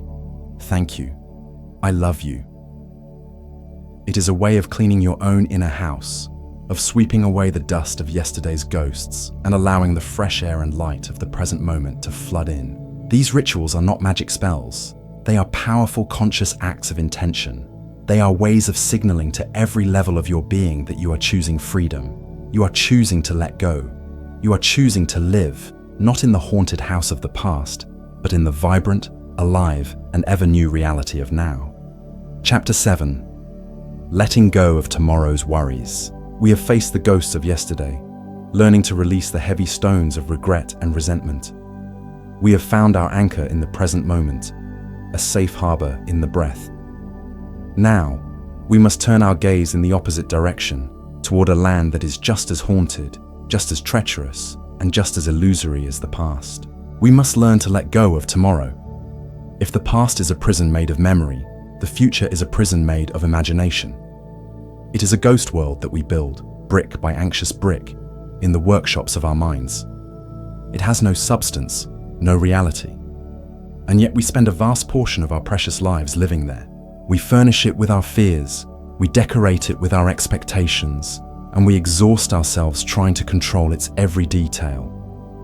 This mental time travel, this constant projection of our consciousness into a world that does not yet exist, is the very essence of worry and anxiety. It is, as the philosopher Søren Kierkegaard so brilliantly put it, the dizziness of freedom. We stand at the edge of the present moment, looking out into the infinite possibilities of the future, and we become dizzy with the what-ifs. We feel a desperate need to collapse that infinite possibility into a single, knowable, safe outcome. We want a map, a guarantee, a promise that everything will be okay. But life offers no such guarantees. To be alive is to live with uncertainty. The attempt to escape this fundamental uncertainty is the root of all anxiety. It is a futile struggle against the very nature of reality. Letting go of tomorrow is not about becoming apathetic or ceasing to plan. It is about the profound and liberating art of releasing our anxious grip on outcomes. It is about learning to walk into the fog of the future with trust, armed only with the light of our awareness, a light that is bright enough to illuminate the very next step.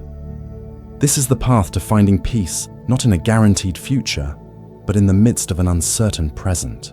Worry is a storyteller, and it is the most compelling, creative, and persistent storyteller we will ever meet.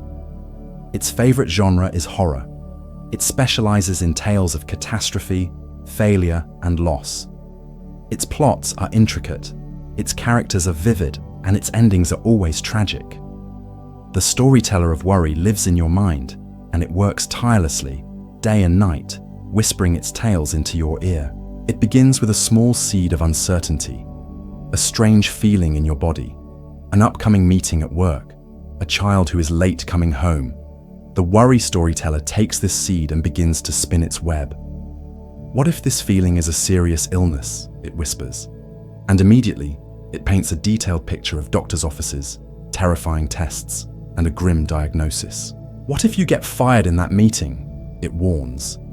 And in an instant, you are imagining the shame, the financial ruin, the loss of your home. The storyteller is a master of the cascading what if. What if I fail the exam? Then I won't get into a good college. Then I won't get a good job. Then I will be a disappointment to my family. Then I will end up alone and unhappy. In the space of 60 seconds, the mind can travel from a minor challenge to a lifetime of despair. This mental process feels incredibly productive. We mistake worrying for planning. We believe that by mentally rehearsing every possible negative outcome, we are preparing ourselves. We think we are solving problems, but this is one of the greatest deceptions of the mind. Worrying is not planning. Planning is constructive. It involves identifying a potential challenge and taking practical, actionable steps in the present moment to address it. Planning is calm, rational, and focused on what you can control. For example, planning for a presentation involves researching your topic, creating your slides, and practicing your speech. It is a proactive engagement with the present. Worrying, on the other hand, is destructive. It is a circular, repetitive, and purely mental activity that is focused on what you cannot control. Worrying about the presentation involves imagining the audience looking bored, forgetting your words, or your computer crashing. It involves obsessing over 1,000 things that might go wrong. Worrying produces no solutions. It only produces more anxiety. It is like revving the engine of a car that is stuck in neutral. You are burning a tremendous amount of fuel, making a lot of noise, and creating a lot of smoke. But you are not going anywhere. The car of your life remains stuck in the exact same spot. Only now you are exhausted, and your engine is overheating. The first step in letting go of tomorrow's worries is to become acutely aware of this distinction. It is to learn to ask yourself in any given moment of stress, am I planning or am I worrying?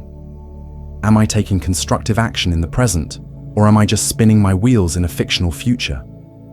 This simple question can be the pattern interrupt that stops the worry storyteller in its tracks and brings you back to the sanity of the here and now. You suffer in your imagination more than you will ever suffer in reality. Most of the disasters you have lived through in your mind have never come to pass. You have died 1,000 deaths in your imagination, all for nothing. Letting go is the decision to stop living in the horror movie of your own creation and to start living in the simple, unadorned reality of this moment. The antidote to the ego's frantic need for control and certainty is not a better plan or a more detailed map. The antidote is trust. This is perhaps one of the most misunderstood and yet most essential concepts on the spiritual path. When we speak of trust, we are not necessarily speaking of a religious faith in a specific deity or a divine plan. We are speaking of something more fundamental, more earthy, more Taoist. We are speaking of a deep, embodied trust in the process of life itself. It is a letting go of our small, anxious personal will and a surrender to the vast, intelligent, and unfolding rhythm of the universe. It is a radical acceptance of the fact that we are not in charge, and that this is a source of profound relief, not a source of terror. To understand this trust, let us return to the wisdom of nature, which is the greatest teacher of the Tao. Consider a great oak tree. Does the acorn worry about how it will become a tree? Does it create a 5-year plan for root growth and leaf production? Does it fret about whether it will get enough rain or sunlight? No. The acorn simply surrenders to the innate intelligence within it. It trusts the process. It does what is required in each moment. It sends down a root. It pushes up a shoot. It allows itself to be nourished by the soil and the sun. It bends with the wind. It drops its leaves in the autumn and waits patiently through the winter. It does not resist the seasons of its own life. It trusts the unfolding. This is the kind of trust we are invited to cultivate.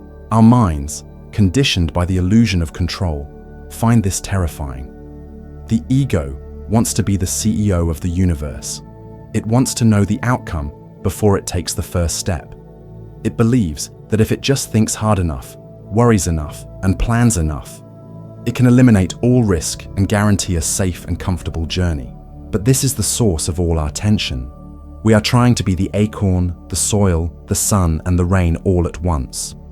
We are trying to manage a process that is infinitely more complex and intelligent than our conscious minds can ever comprehend. To trust the unfolding is to be willing to do your part, and then to let go of the rest. It is to plant the seed, to water the soil, to provide the best conditions you can, and then to allow the mysterious process of life to do its work. It is to understand that you are a co-creator with the universe, not its sole manager. This trust requires immense courage. It is the courage to live with uncertainty. We have been taught to see uncertainty as a threat, as a sign that something is wrong. But from a spiritual perspective, uncertainty is not a problem. It is the very field of all possibility. If the future were completely known and certain, life would be a dull and predictable movie that you have already seen. There would be no room for surprise, no room for grace, no room for miracles.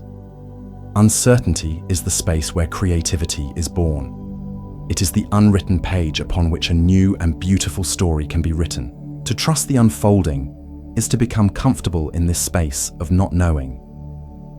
It is to trade your need for a detailed map, for a willingness to follow the compass of your own inner wisdom, one step at a time. It is to be like a traveler walking at night with a small lantern. The lantern does not illuminate the entire path to the distant city. It only illuminates the next few feet in front of you, just enough to take your next step safely, and then the next, and then the next.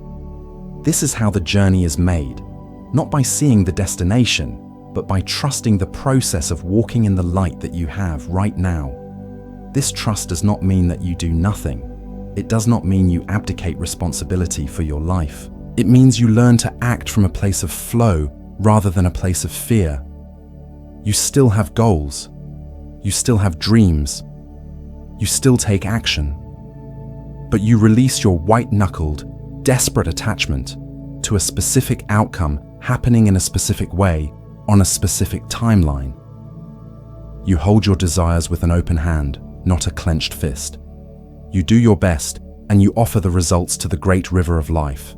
You learn to recognize when you are pushing, forcing, and struggling, and you see this as a sign that you are out of alignment with the Tao. You learn to pause, to breathe, and to listen for a more effortless way. Sometimes, the most powerful and trust-filled action you can take is to be still, to wait for the muddy water to clear, to allow the right path to reveal itself in its own time. This is the practice of Wu Wei of effortless action applied to the future. It is a profound shift from being a worrier to being a warrior of the spirit. A warrior tries to control the battlefield of the future. A warrior trains herself to be so present, so adaptable, and so resilient that she can handle whatever the battlefield brings. Her confidence is not in her plan. Her confidence is in herself. This is the freedom that comes from trusting the unfolding. You stop trying to control the uncontrollable river, and instead, you focus on becoming a masterful sailor, ready to skillfully navigate whatever currents and weather may come your way. You find your security not in a predictable future, but in your own unshakable presence. Now, let us equip ourselves with some practical, grounded tools that can help us disengage from the seductive storyteller of worry and return to the sanity of the present moment. These are not magic pills that will eliminate worry forever. They are practices, muscles that you must build over time through consistent and compassionate effort. The first tool is a powerful cognitive technique called the worry window, or designated worry time. The principle behind this is simple but profound. You cannot stop the waves of worry from coming, but you can learn to surf them. You cannot eliminate the storyteller, but you can give it a specific time and place to tell its stories, rather than allowing it to run your entire day. Here is how it works. You schedule a specific time in your day, say from 5 p.m. to 5:15 p.m. as your official worry window. This is the only time you are allowed to worry. Throughout the rest of your day, from the moment you wake up, whenever a worry or an anxious thought arises, Your job is not to fight it or suppress it. Your job is to acknowledge it and postpone it. You can say to your mind, "Thank you for that thought. That is a very interesting worry.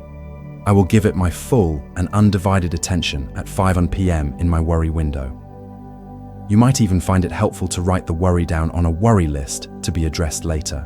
What you will likely discover is a fascinating phenomenon. Firstly, by giving the worry a future appointment, you take away its urgency. You are telling your mind, "I hear you, I'm not ignoring you, but now is not the time." This act of acknowledging and postponing often dissolves the worry's power on the spot. Secondly, when you finally sit down for your scheduled worry window and look at your list, you will find that many of the worries that seemed so huge and terrifying in the morning now seem small, distant, or even absurd. The emotional charge has dissipated. For the worries that still feel significant, you can use your 15 minutes to worry about them as intensely as you want. But you must also ask yourself the crucial question: is there one single, small, practical step I can take right now to address this concern?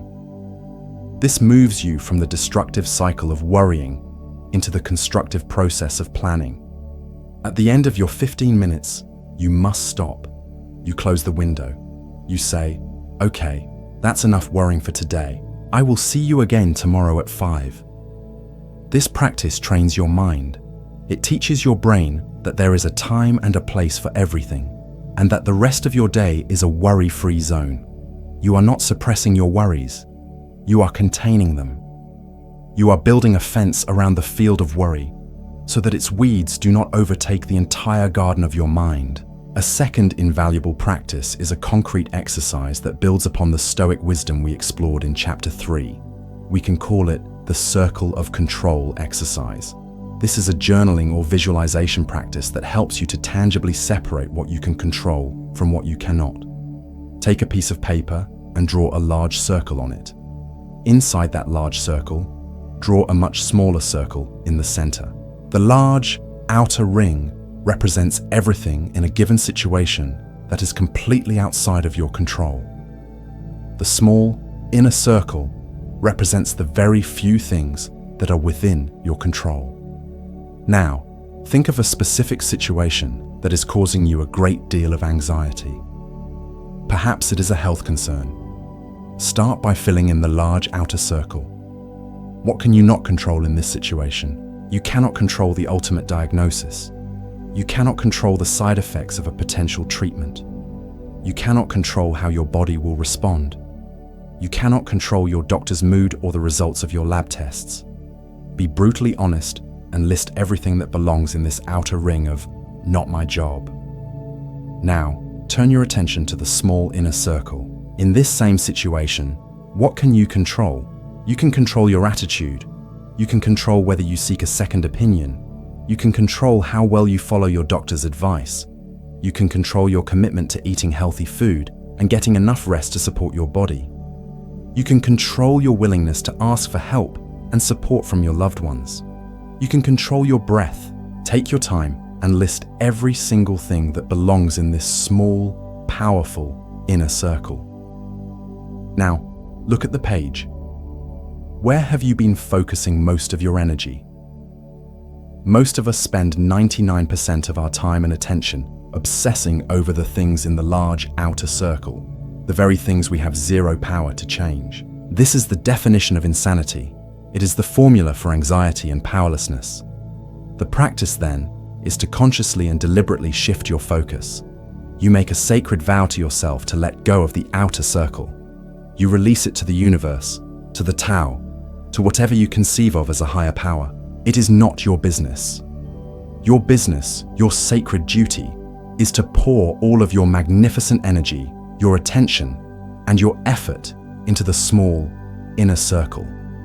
This is where your power lies. This is where you can make a difference. This practice transforms you from a helpless victim of circumstance into a powerful agent in your own life. You stop being a frantic manager of the universe, and you become the calm, dedicated master of your own domain. You can do this with any worry that arises, from a global crisis to a family argument. It is a profound tool for reclaiming your sanity and your peace. The third, and perhaps most immediate tool for pulling yourself out of the ghost world of the future is a powerful sensory practice called the 5-4-3-2-1 grounding technique. Anxiety and worry are almost always abstract, mental phenomena. They live in the realm of thought. The fastest way to disarm a worried thought is to drop out of your head and into your body. It is to radically anchor yourself in the raw, undeniable, physical reality of the present moment, as experienced through your 5 senses. This technique is a lifeline you can throw to yourself anytime you feel yourself getting swept away by the current of anxious thinking. It is simple, it is discreet, and it works with startling effectiveness because it forces your brain to shift its attention from abstract conceptualization to concrete sensory input. You can do it right now. We will walk through it together. Wherever you are, just pause. First, your sense of sight. Look around you and silently name 5 things that you can see. Do not just glance at them. Really look at them. Notice the details. For example, you might see a blue pen on your desk. Notice its exact shade of blue. Notice the way the light reflects off its plastic casing. You might see a plant. Notice the shape of its leaves, the texture of the soil in its pot. You might see a crack in the ceiling, a speck of dust on the floor, the pattern on a rug. Take your time. 5 distinct things you can see. Now, your sense of touch. Name 4 things that you can feel. Bring your awareness to the physical sensations of your body. You might feel the pressure of your body on the chair. You might feel the texture of your clothing against your skin. You might feel the temperature of the air on your cheeks. You might feel the smooth, cool surface of the table beneath your fingertips. 4 distinct things you can feel. Next, your sense of hearing. Name 3 things that you can hear. Listen carefully. Tune your ears to the soundscape around you. You might hear the distant hum of traffic. You might hear the ticking of a clock. You might hear the sound of your own breathing. Listen beyond the obvious sounds. Can you hear the subtle buzz of a light fixture or the rustle of leaves outside your window? 3 distinct things you can hear. Now, your sense of smell. Name 2 things that you can smell. This one can be more subtle. Take a deep breath. You might smell the faint aroma of coffee, the scent of a book, or the perfume on your own skin. If you cannot smell anything distinct, just notice the neutral scent of the air itself. 2 distinct things you can smell. Finally, your sense of taste. Name 1 thing that you can taste. This is the most subtle of all. Bring your awareness to your mouth. Can you taste the lingering remnants of your last meal or drink? Or can you just taste the neutral, natural flavor of your own mouth? 1 distinct thing you can taste. Take 1 final deep breath. You have just returned home. You have traveled the vast distance from the chaotic, fictional world of tomorrow back to the solid, real, and peaceful ground of this very moment. The worry may still be there, waiting in the wings, but you have proven to yourself that you are not its prisoner. You have shown yourself that you have a choice. You can choose the story, or you can choose your senses. You can choose the future, or you can choose the now. The more you practice this, the stronger your anchoring muscle will become, and the easier it will be to choose peace. Chapter 8. Letting go of who you are supposed to be.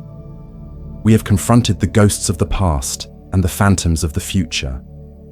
We have learned to release our grip on yesterday and tomorrow, finding our anchor in the sacred now. We have set down 2 of the heaviest stones from our invisible backpack. But now we must turn to the 3rd stone, the one that lies closest to our heart, the one that we are most terrified to release. This is the stone of the self. It is the weight of our own identity. It is the burden of the story we tell ourselves and the world about who we are.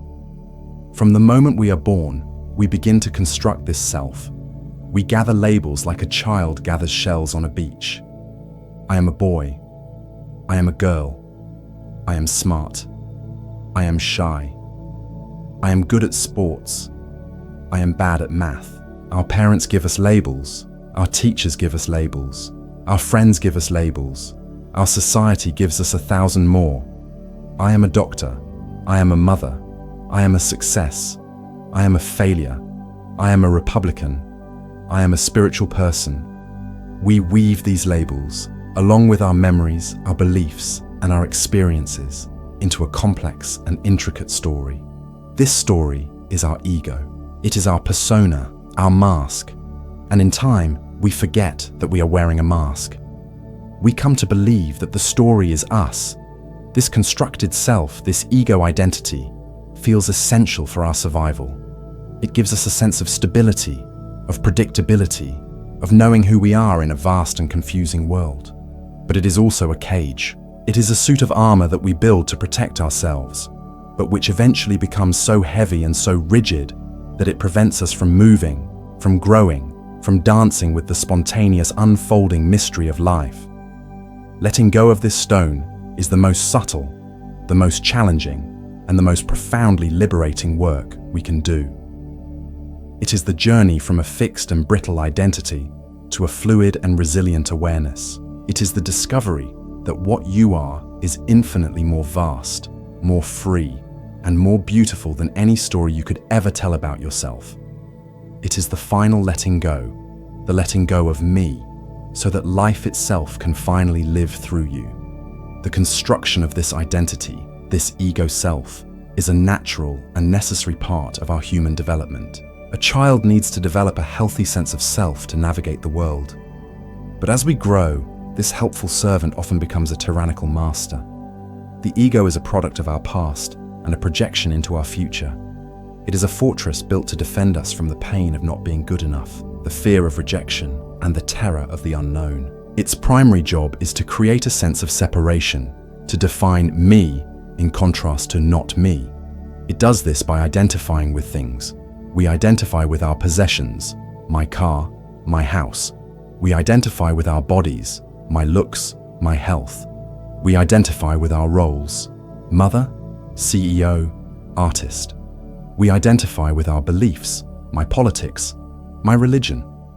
We identify with our accomplishments and our failures. The ego clings to these identifications because without them, it feels like it will cease to exist. This is why we defend our opinions so fiercely in an argument.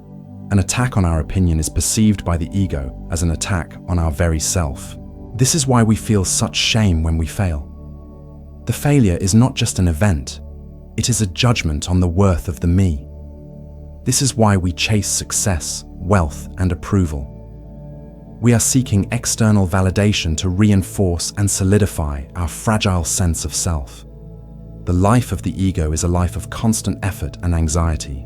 It is the life of a tireless public relations manager, working around the clock to maintain a specific image. We must always appear strong, or smart, or kind, or successful. We live in fear of being found out, of the world discovering that we are not the perfect image we project. This is the source of the imposter syndrome that plagues so many people. We feel like we are playing a part, and we are terrified of forgetting our lines. This constant performance is utterly exhausting.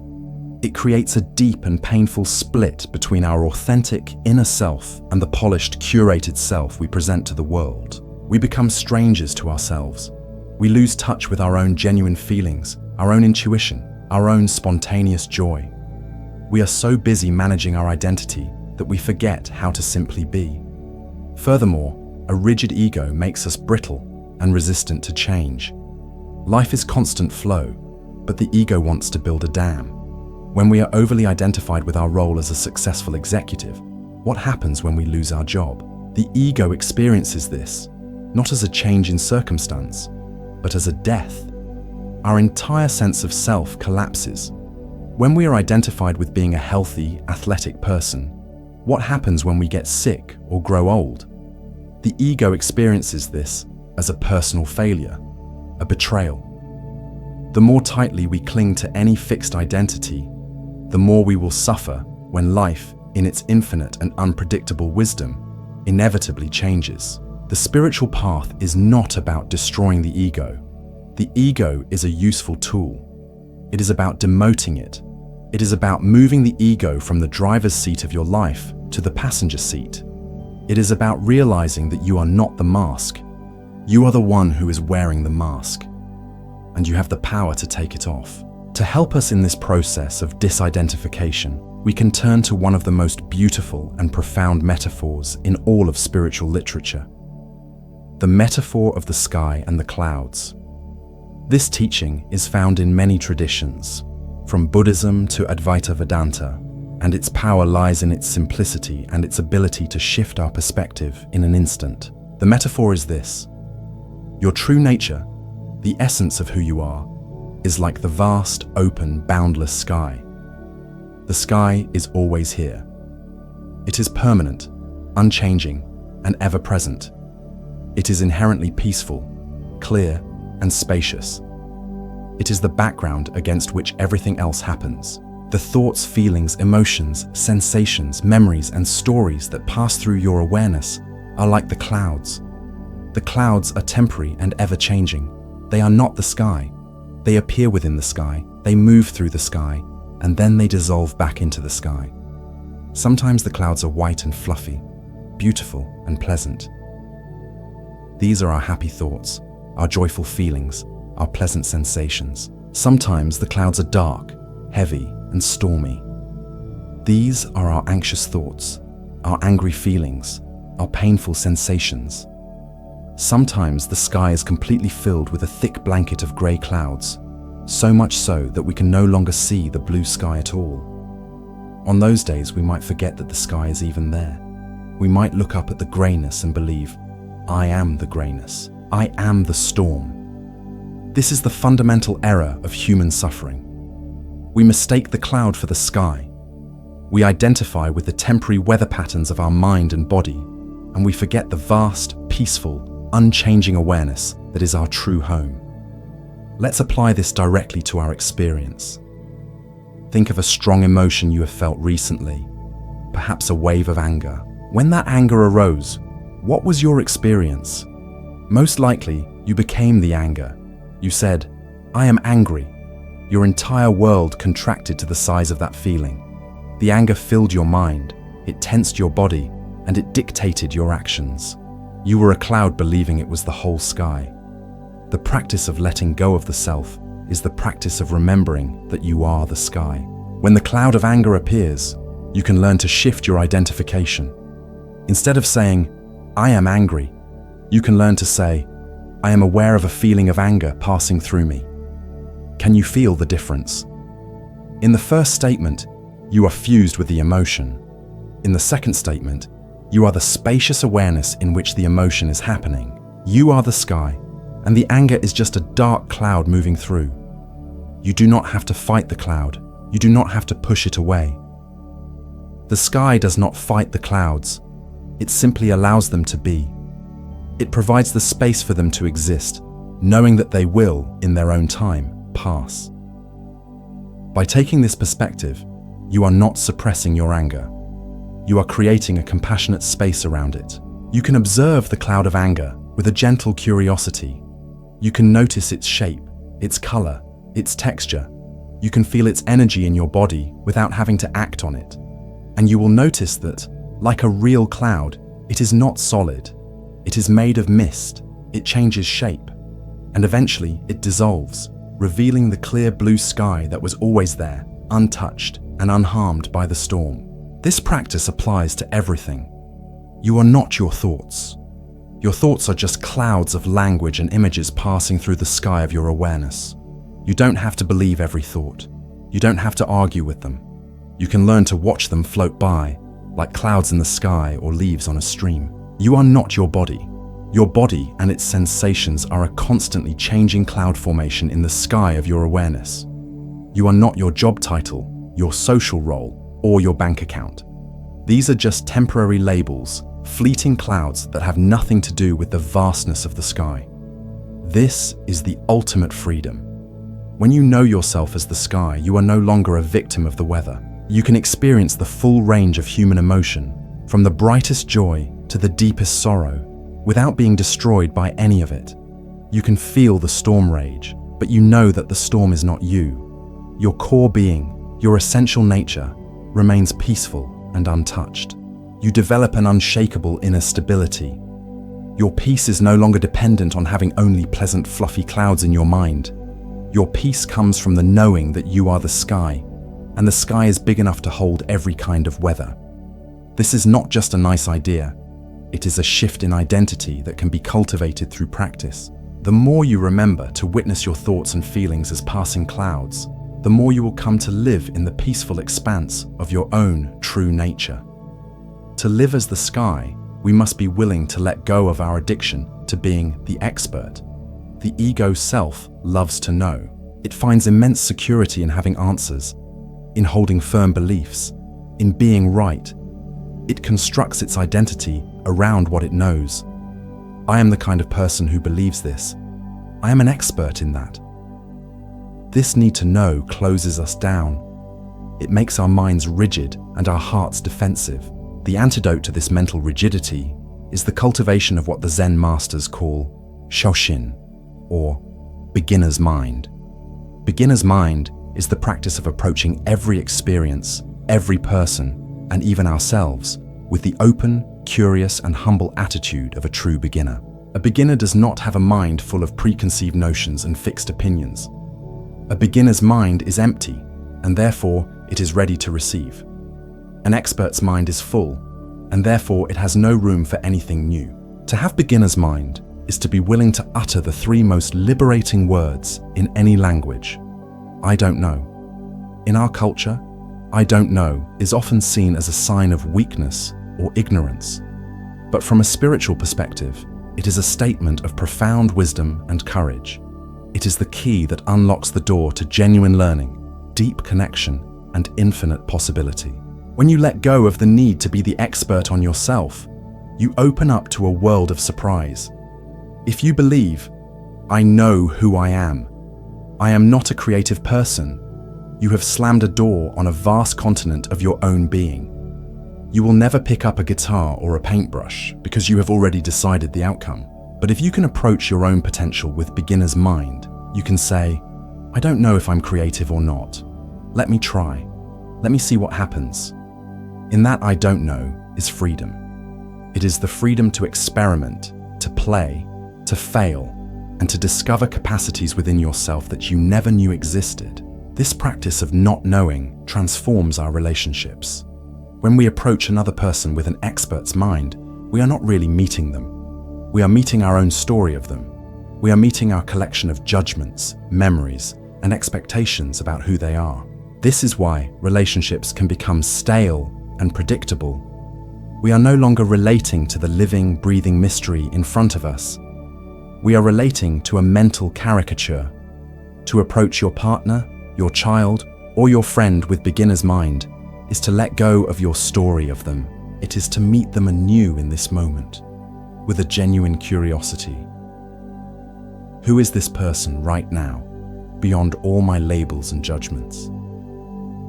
This practice can breathe life back into the most stagnant relationship. It allows people the space to change and to grow, and it allows you to see the magnificent, ever-changing mystery of their being. Most profoundly, beginner's mind is about letting go of our rigid spiritual and philosophical beliefs. The ego can turn even the most beautiful spiritual teachings into a new, more sophisticated identity. We become a Buddhist or a Taoist or a non-dualist, and we defend our new identity with the same ferocity as our old one. Beginner's mind is the willingness to hold all our beliefs lightly. It is the wisdom to know that the map is not the territory, and the menu is not the meal. Any description of reality is not reality itself. It is to be willing to be a perpetual student of life, to be constantly surprised, to have your most cherished beliefs shattered by a new experience. This is not a state of confusion. It is a state of radical openness.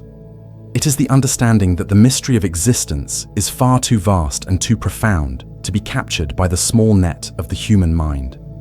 To live in beginner's mind is to live in a state of wonder. It is to see the world with fresh eyes every day. It is to let go of the heavy burden of knowing and to rest in the joyful, liberating freedom of not knowing. To bring this journey of disidentification into your daily life, we can use the powerful practice of self-inquiry, often in the form of journaling. This is not journaling to record the events of your day. This is journaling as a form of deep spiritual investigation. It is the process of using questions to gently dismantle the rigid structures of the ego self. The goal is not to find a final, definitive answer. The goal is to rest in the open space of the question itself, to allow the question to untie the knots of your conditioned identity. Find a quiet time and a notebook dedicated to this practice.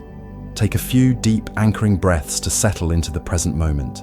Then, at the top of the page, write down one of the labels or identities you carry. Start with something simple, like your job title. I am a teacher. Then, underneath it, begin to ask yourself a series of gentle, probing questions. Who would I be without this label? If I were not a teacher, who would I be? What parts of me exist that have nothing to do with teaching? What fears arise when I imagine letting go of this identity? What possibilities open up? Allow yourself to write freely, without censorship. Do not try to find the right answer. Just explore the territory. Now, move on to more subtle and emotionally charged identities. I am a responsible person. Who would I be without the story that I must always be responsible? What would it feel like to be irresponsible for a day? What is the feeling underneath the need to be responsible? Is it a fear of chaos? A fear of letting people down? Again, just explore. Write down the identity. I am a shy person. Who would I be if I did not believe this story? Can I remember a single time in my life when I was not shy? What would I do today if I were not bound by this label? The most powerful self-inquiry questions are often the simplest. You can take any thought or belief about yourself and ask, is it true? For example, the thought arises, I am not good enough. Ask yourself, with genuine curiosity, is that true? Can I absolutely know, beyond a shadow of a doubt, that I am not good enough? Can I find any evidence to the contrary? What is the feeling in my body when I believe this thought? Who would I be without this thought? This line of questioning, developed by the teacher Byron Katie, is a profound way to deconstruct the painful stories that make up our identity. You can also use a journaling prompt that we introduced in our outline. Who would I be if I let go of the story that I am? Let's work with this. Who would I be if I let go of the story that I am a victim? Without that story, you are no longer defined by what happened to you. You are free to create a new definition of yourself based on your resilience and your strength. Who would I be if I let go of the story that I am a perfectionist? Without that story, you are free to be human. You are free to make mistakes, to be messy, to start projects without knowing the outcome. You are free to create, to learn, and to grow. Who would I be if I let go of the story that I am unlovable? This is one of the deepest and most painful stories many of us carry. To let go of this story is terrifying for the ego, because its whole strategy might be built around trying to earn love. But if you can dare to imagine yourself without that story, what is left? What is left is a simple, open, human heart, worthy of love, not because of what it does, but simply because it exists. This practice of self-inquiry is like a gentle solvent that over time dissolves the glue that holds our rigid identity together. It does not destroy you. It reveals you. It helps you to see that you are not the collection of labels, stories, and beliefs you thought you were. You are the vast, silent, peaceful awareness in which all of those things appear and disappear. You are the sky, not the clouds, and in that realization lies the ultimate freedom. Chapter 9. The Daily Practice of Flow. We have traveled far on this inner journey together. We have explored the deep-seated reasons why we cling so tightly. We have acquainted ourselves with the profound wisdom of the Tao, the way of the river, and we have gathered a collection of powerful tools to help us release our grip on the past, the future, and even our own rigid identity. We have learned to pause, to breathe, to anchor ourselves in the present, and to witness our inner world with the compassionate spaciousness of the sky. But knowledge, no matter how profound, is not enough. A map is not the territory. Reading a book about swimming will not save you from drowning. The true transformation, the deep and lasting peace we seek, is not found in a single moment of insight or a sudden dramatic awakening. It is forged in the humble, ordinary, and often messy crucible of our daily lives. The art of letting go is not a destination you arrive at, but a path you choose to walk, step by step, breath by breath, every single day. It is a practice. And like any practice, whether it is learning to play the piano or training your body for a marathon, it requires dedication, patience, and a tremendous amount of kindness toward yourself. This chapter is about taking everything we have learned and weaving it into the very fabric of your being. It is about moving from the realm of theory to the reality of practice. It is about how to live this wisdom, not just when you are sitting in quiet meditation, but when you are stuck in traffic, when you are in a difficult meeting, when you are parenting a tired child, when you are facing your own reflection in the mirror. This is the great work. It is the daily, moment-by-moment process of learning to flow. The first and most important understanding we must embrace is that this practice is a marathon, not a sprint. You have spent your entire life building and reinforcing the neural pathways of clinging, worrying, and resisting. These are deeply grooved habits of mind, carved by years of repetition. It is unrealistic and unkind to expect them to vanish overnight. There will be days when you feel a wonderful sense of flow and freedom, when you move through your challenges with grace and ease. You will feel like you have finally got it. And then, there will be days when you are completely hijacked by your old patterns. You will get lost in worry. You will be consumed by anger. You will feel the full weight of your invisible backpack, and you will feel like a complete failure, as if all your practice has been for nothing. This is a critical moment. It is the moment when the ego loves to swoop in with its harsh judgment. See, you can't do it. You're still the same old reactive person. This spiritual stuff doesn't work. This is the moment when most people give up. But it is here that the real practice begins. The real practice is not about never getting triggered again. The real practice is about how you treat yourself when you do. The real practice is about shortening the time it takes for you to realize you have been hijacked. It is about developing the self-compassion to gently, without any blame or shame, guide yourself back to your anchor, back to your breath, back to the present moment. Progress on this path is not measured by the absence of storms, but by your growing ability to be the calm, steady anchor in the midst of them. Think of your mind as a garden.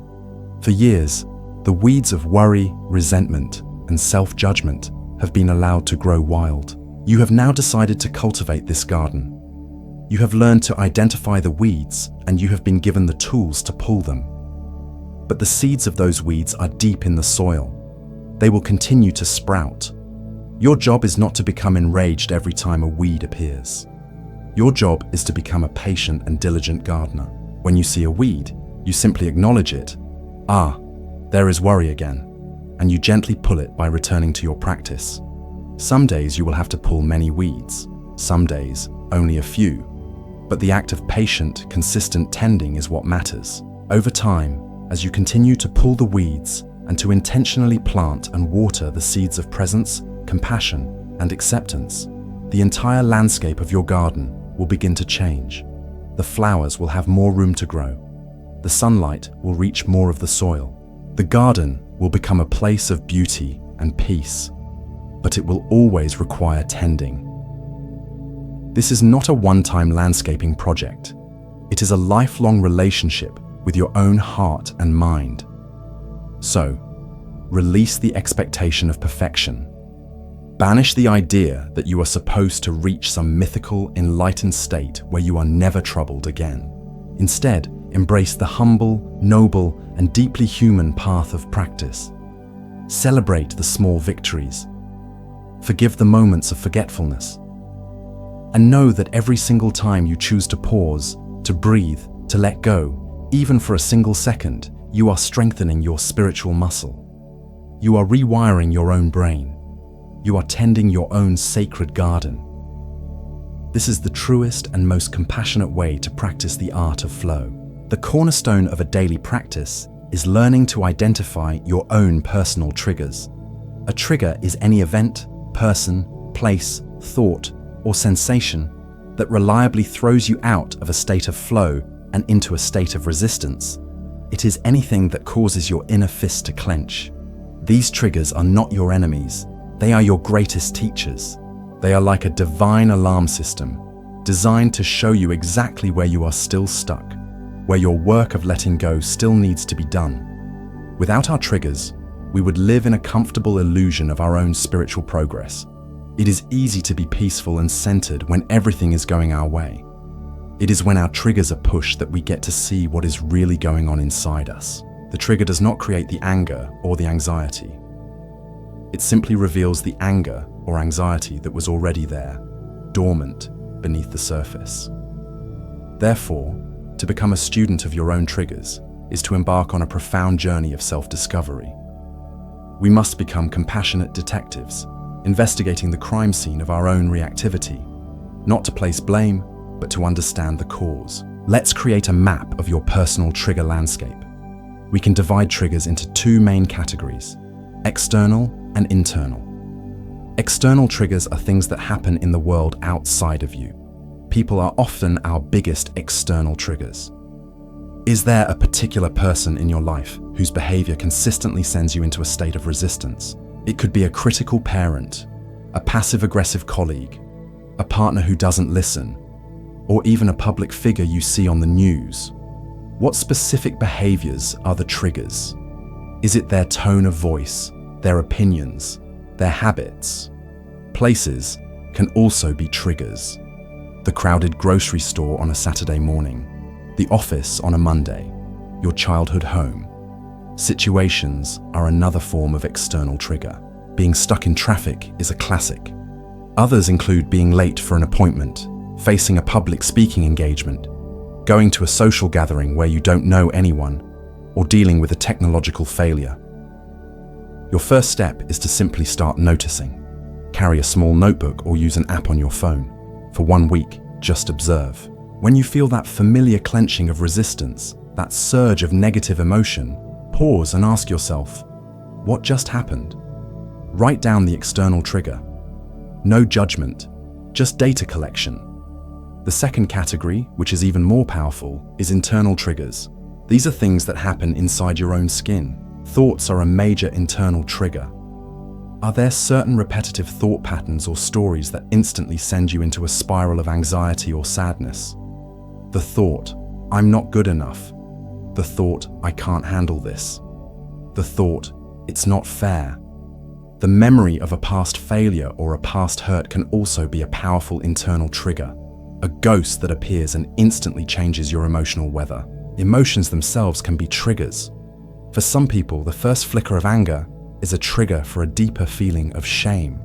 For others, a feeling of sadness is a trigger for an immediate need to distract themselves with food or entertainment. We become triggered by our own feelings. Physical sensations are another potent form of internal trigger. A sudden ache or pain can trigger a storm of health anxiety. The feeling of fatigue can trigger thoughts of hopelessness and overwhelm. Even something as simple as the feeling of hunger can trigger irritability and anger, a state many of us call being hangry. Continue your detective work. When you feel triggered, ask yourself, what was happening in my inner world just before this? Was it a particular thought, a memory, a feeling, a sensation? Add this to your trigger map. After a week of this compassionate observation, you will have a map. You will see your own personal patterns of reactivity laid out in front of you. This awareness, in itself, is transformative. You are no longer a blind victim of your moods. You are a conscious observer of your own operating system. Now here is the crucial reframe. You must learn to see these triggers not as problems to be eliminated, but as opportunities to practice. Every single trigger on your list is a gift. It is an invitation to wake up. It is a bell of mindfulness, calling you back to the path of letting go. So instead of dreading your triggers, you can learn to welcome them. When your difficult colleague starts speaking in that condescending tone, instead of your heart sinking in dread, a small part of you can say, "Ah, here it is, my opportunity to practice the sacred pause. Thank you."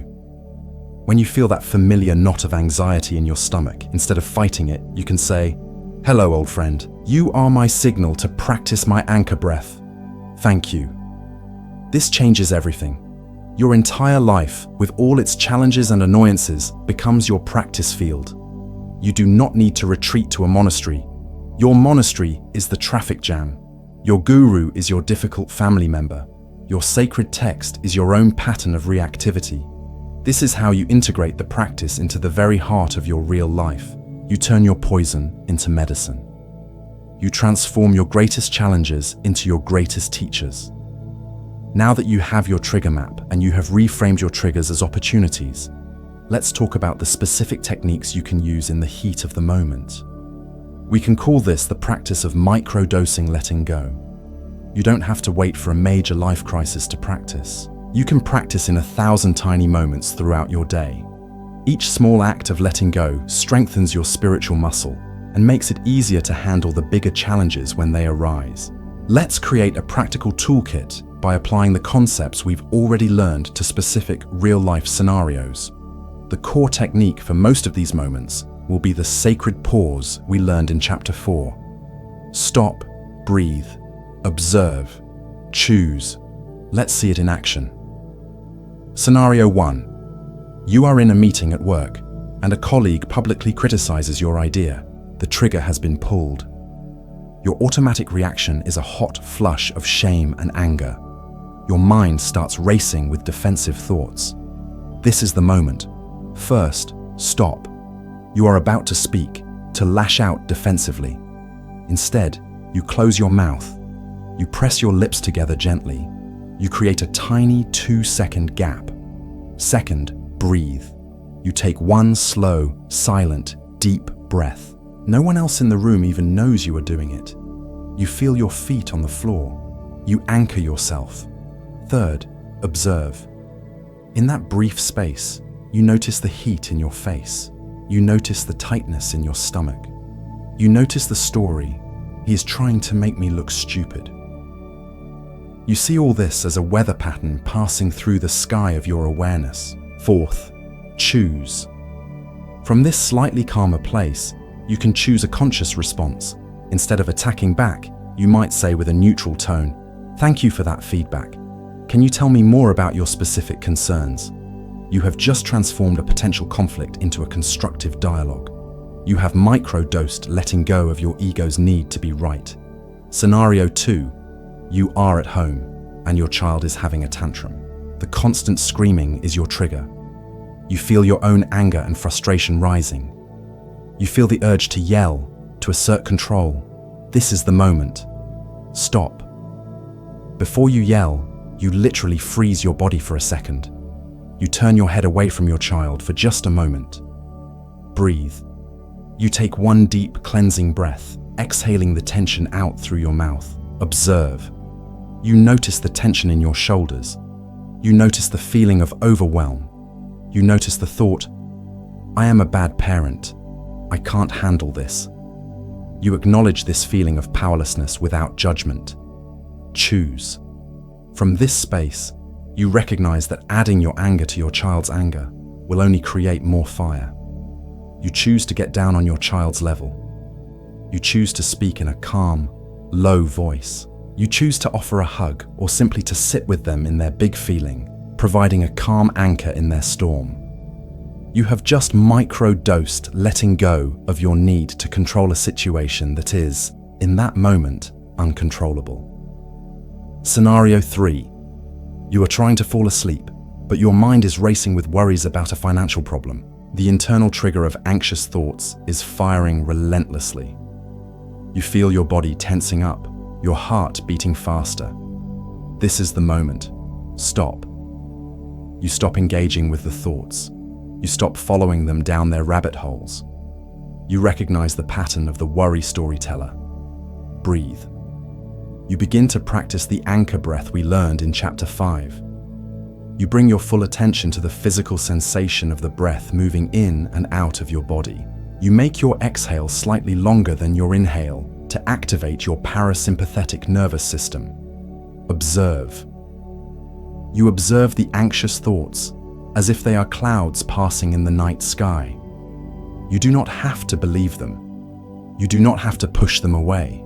You simply let them float by while your attention remains firmly rooted in the physical sensation of your breathing. Choose. You choose to continue with the anchor breath. Every time the mind gets snagged by a worry, you gently and kindly unhook it and return it to the breath. You may have to do this 100 times. That is the practice. You are microdosing, letting go of tomorrow's worries and choosing the peace of this present breath. Let's imagine another common scenario. You are standing in a long, slow-moving line at the post office. You are in a hurry. The trigger is the feeling of being trapped, of your time being wasted. You feel the familiar surge of impatience and irritation. Your body tenses. You start having critical thoughts about the person at the front of the line, about the postal worker. This is your practice field. Stop. Stop the internal complaining. Stop fidgeting and sighing. Breathe. Take 3 conscious breaths, feeling your feet firmly planted on the floor. Observe. Notice the feeling of impatience as pure energy in your body. Where do you feel it? Is it a buzzing in your chest? A tightness in your jaw? Just feel the raw sensation without the story. Choose. You have a choice. You can spend the next 10 minutes in a state of self-inflicted misery, or you can use this as a gift of found time. You choose to practice the 5-4-3-2-1 grounding technique. You name 5 things you can see in the post office. You notice 4 things you can feel. You listen for 3 sounds. You are no longer in a story about wasting time. You are fully present in your sensory experience. You have just microdosed, letting go of your attachment to your own schedule and your resistance to what is. You have transformed a moment of frustration into a moment of mindfulness. Your entire life is made up of moments like these. Each one is a fork in the road. One path leads to more tension, more resistance, more suffering. The other path, the path of the microdose, leads to more peace, more freedom, more flow.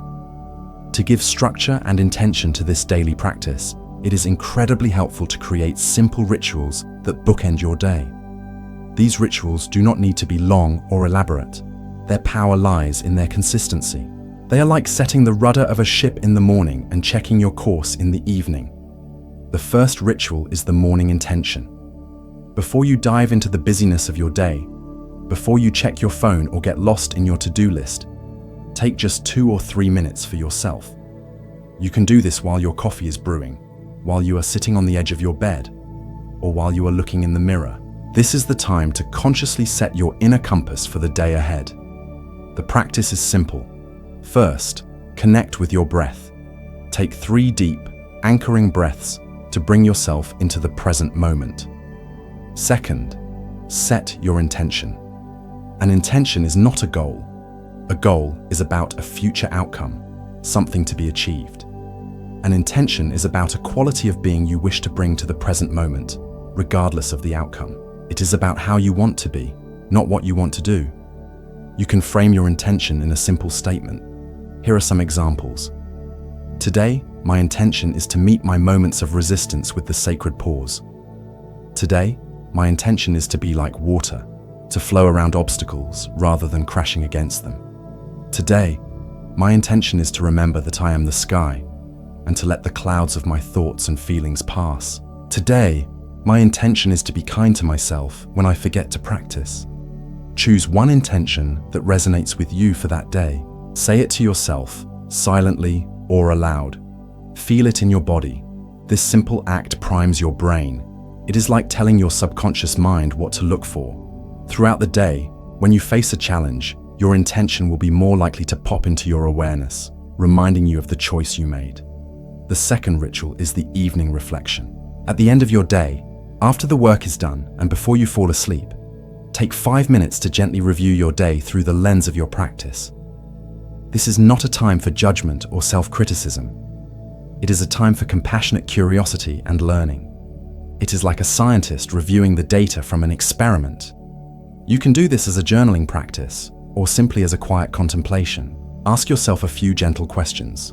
First, where did I experience a sense of flow or ease today? Acknowledge these moments, savor them. This trains your brain to notice what is going well. It reinforces the positive experiences. Second, where did I notice resistance arise today? Where did I get triggered? Replay one of these moments in your mind, not to beat yourself up, but to understand. What was the trigger? What was my automatic reaction? What was the story I was telling myself? Third, and this is the most important question, how could I have brought my practice to that moment? Imagine yourself in that situation again, but this time, see yourself remembering to use one of your tools. See yourself taking the sacred pause. See yourself using the anchor breath. See yourself remembering that you are the sky. This is not about creating regret. This is about rehearsal. You are mentally training yourself for the next time that trigger appears. You are carving a new neural pathway. Finally, ask yourself, what can I let go of from this day? Consciously release any lingering resentments, worries, or self-judgments from the day.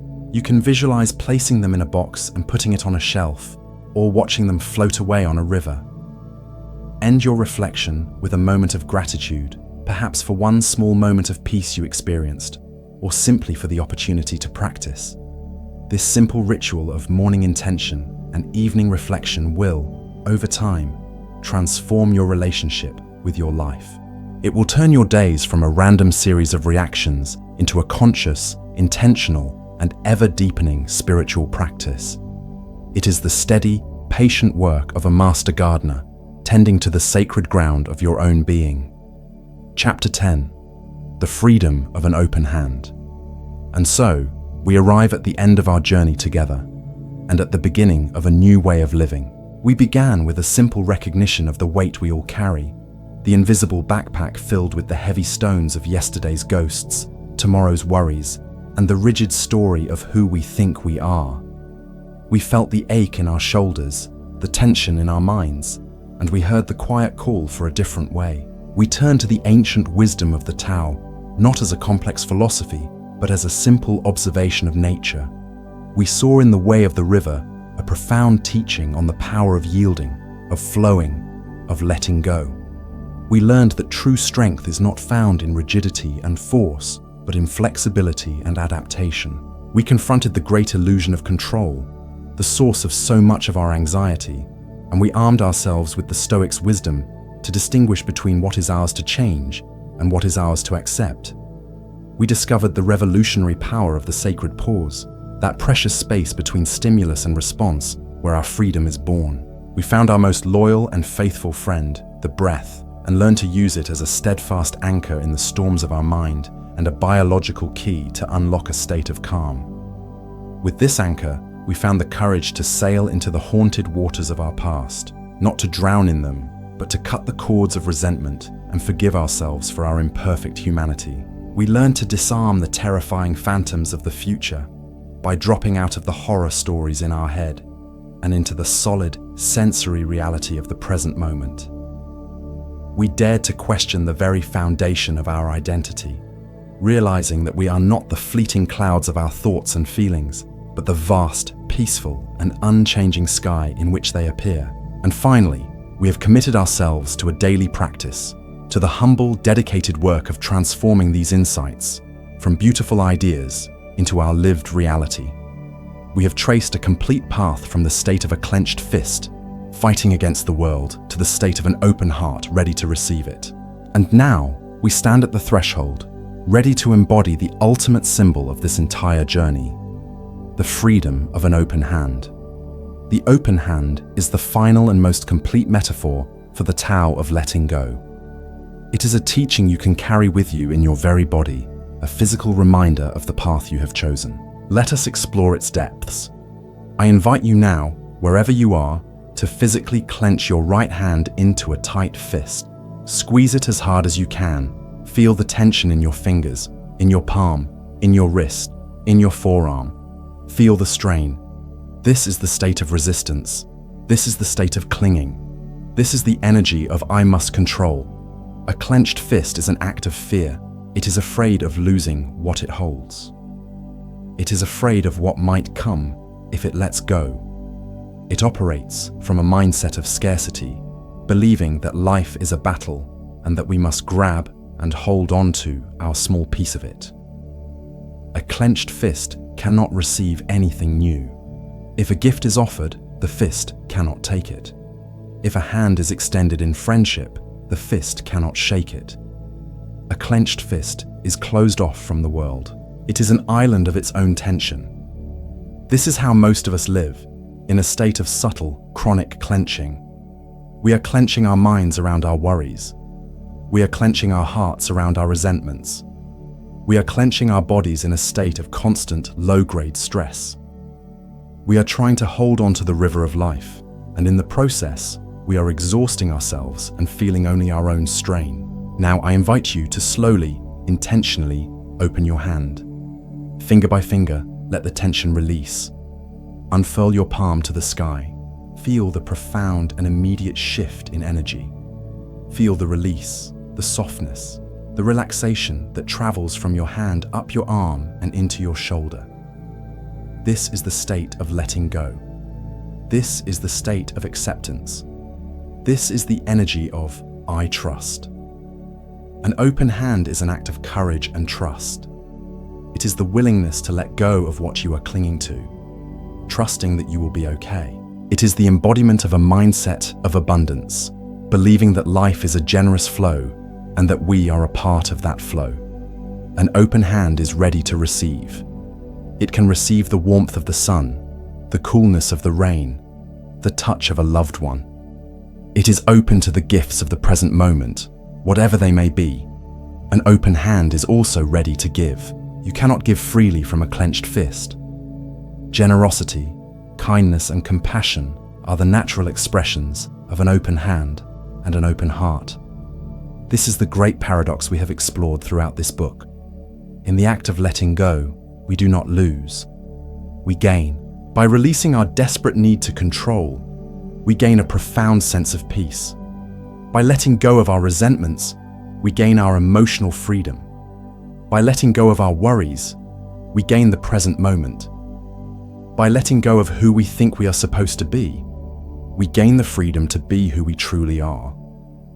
The open hand is not weak.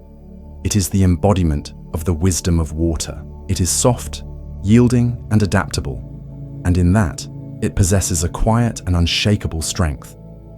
A fist is brittle. It can be broken. An open hand can yield. It can flow. It can never be truly broken because it does not resist. To live with an open hand is to live in a state of grace. Let us bring this metaphor into the very heart of our lives. How can we live with an open hand in our relationships?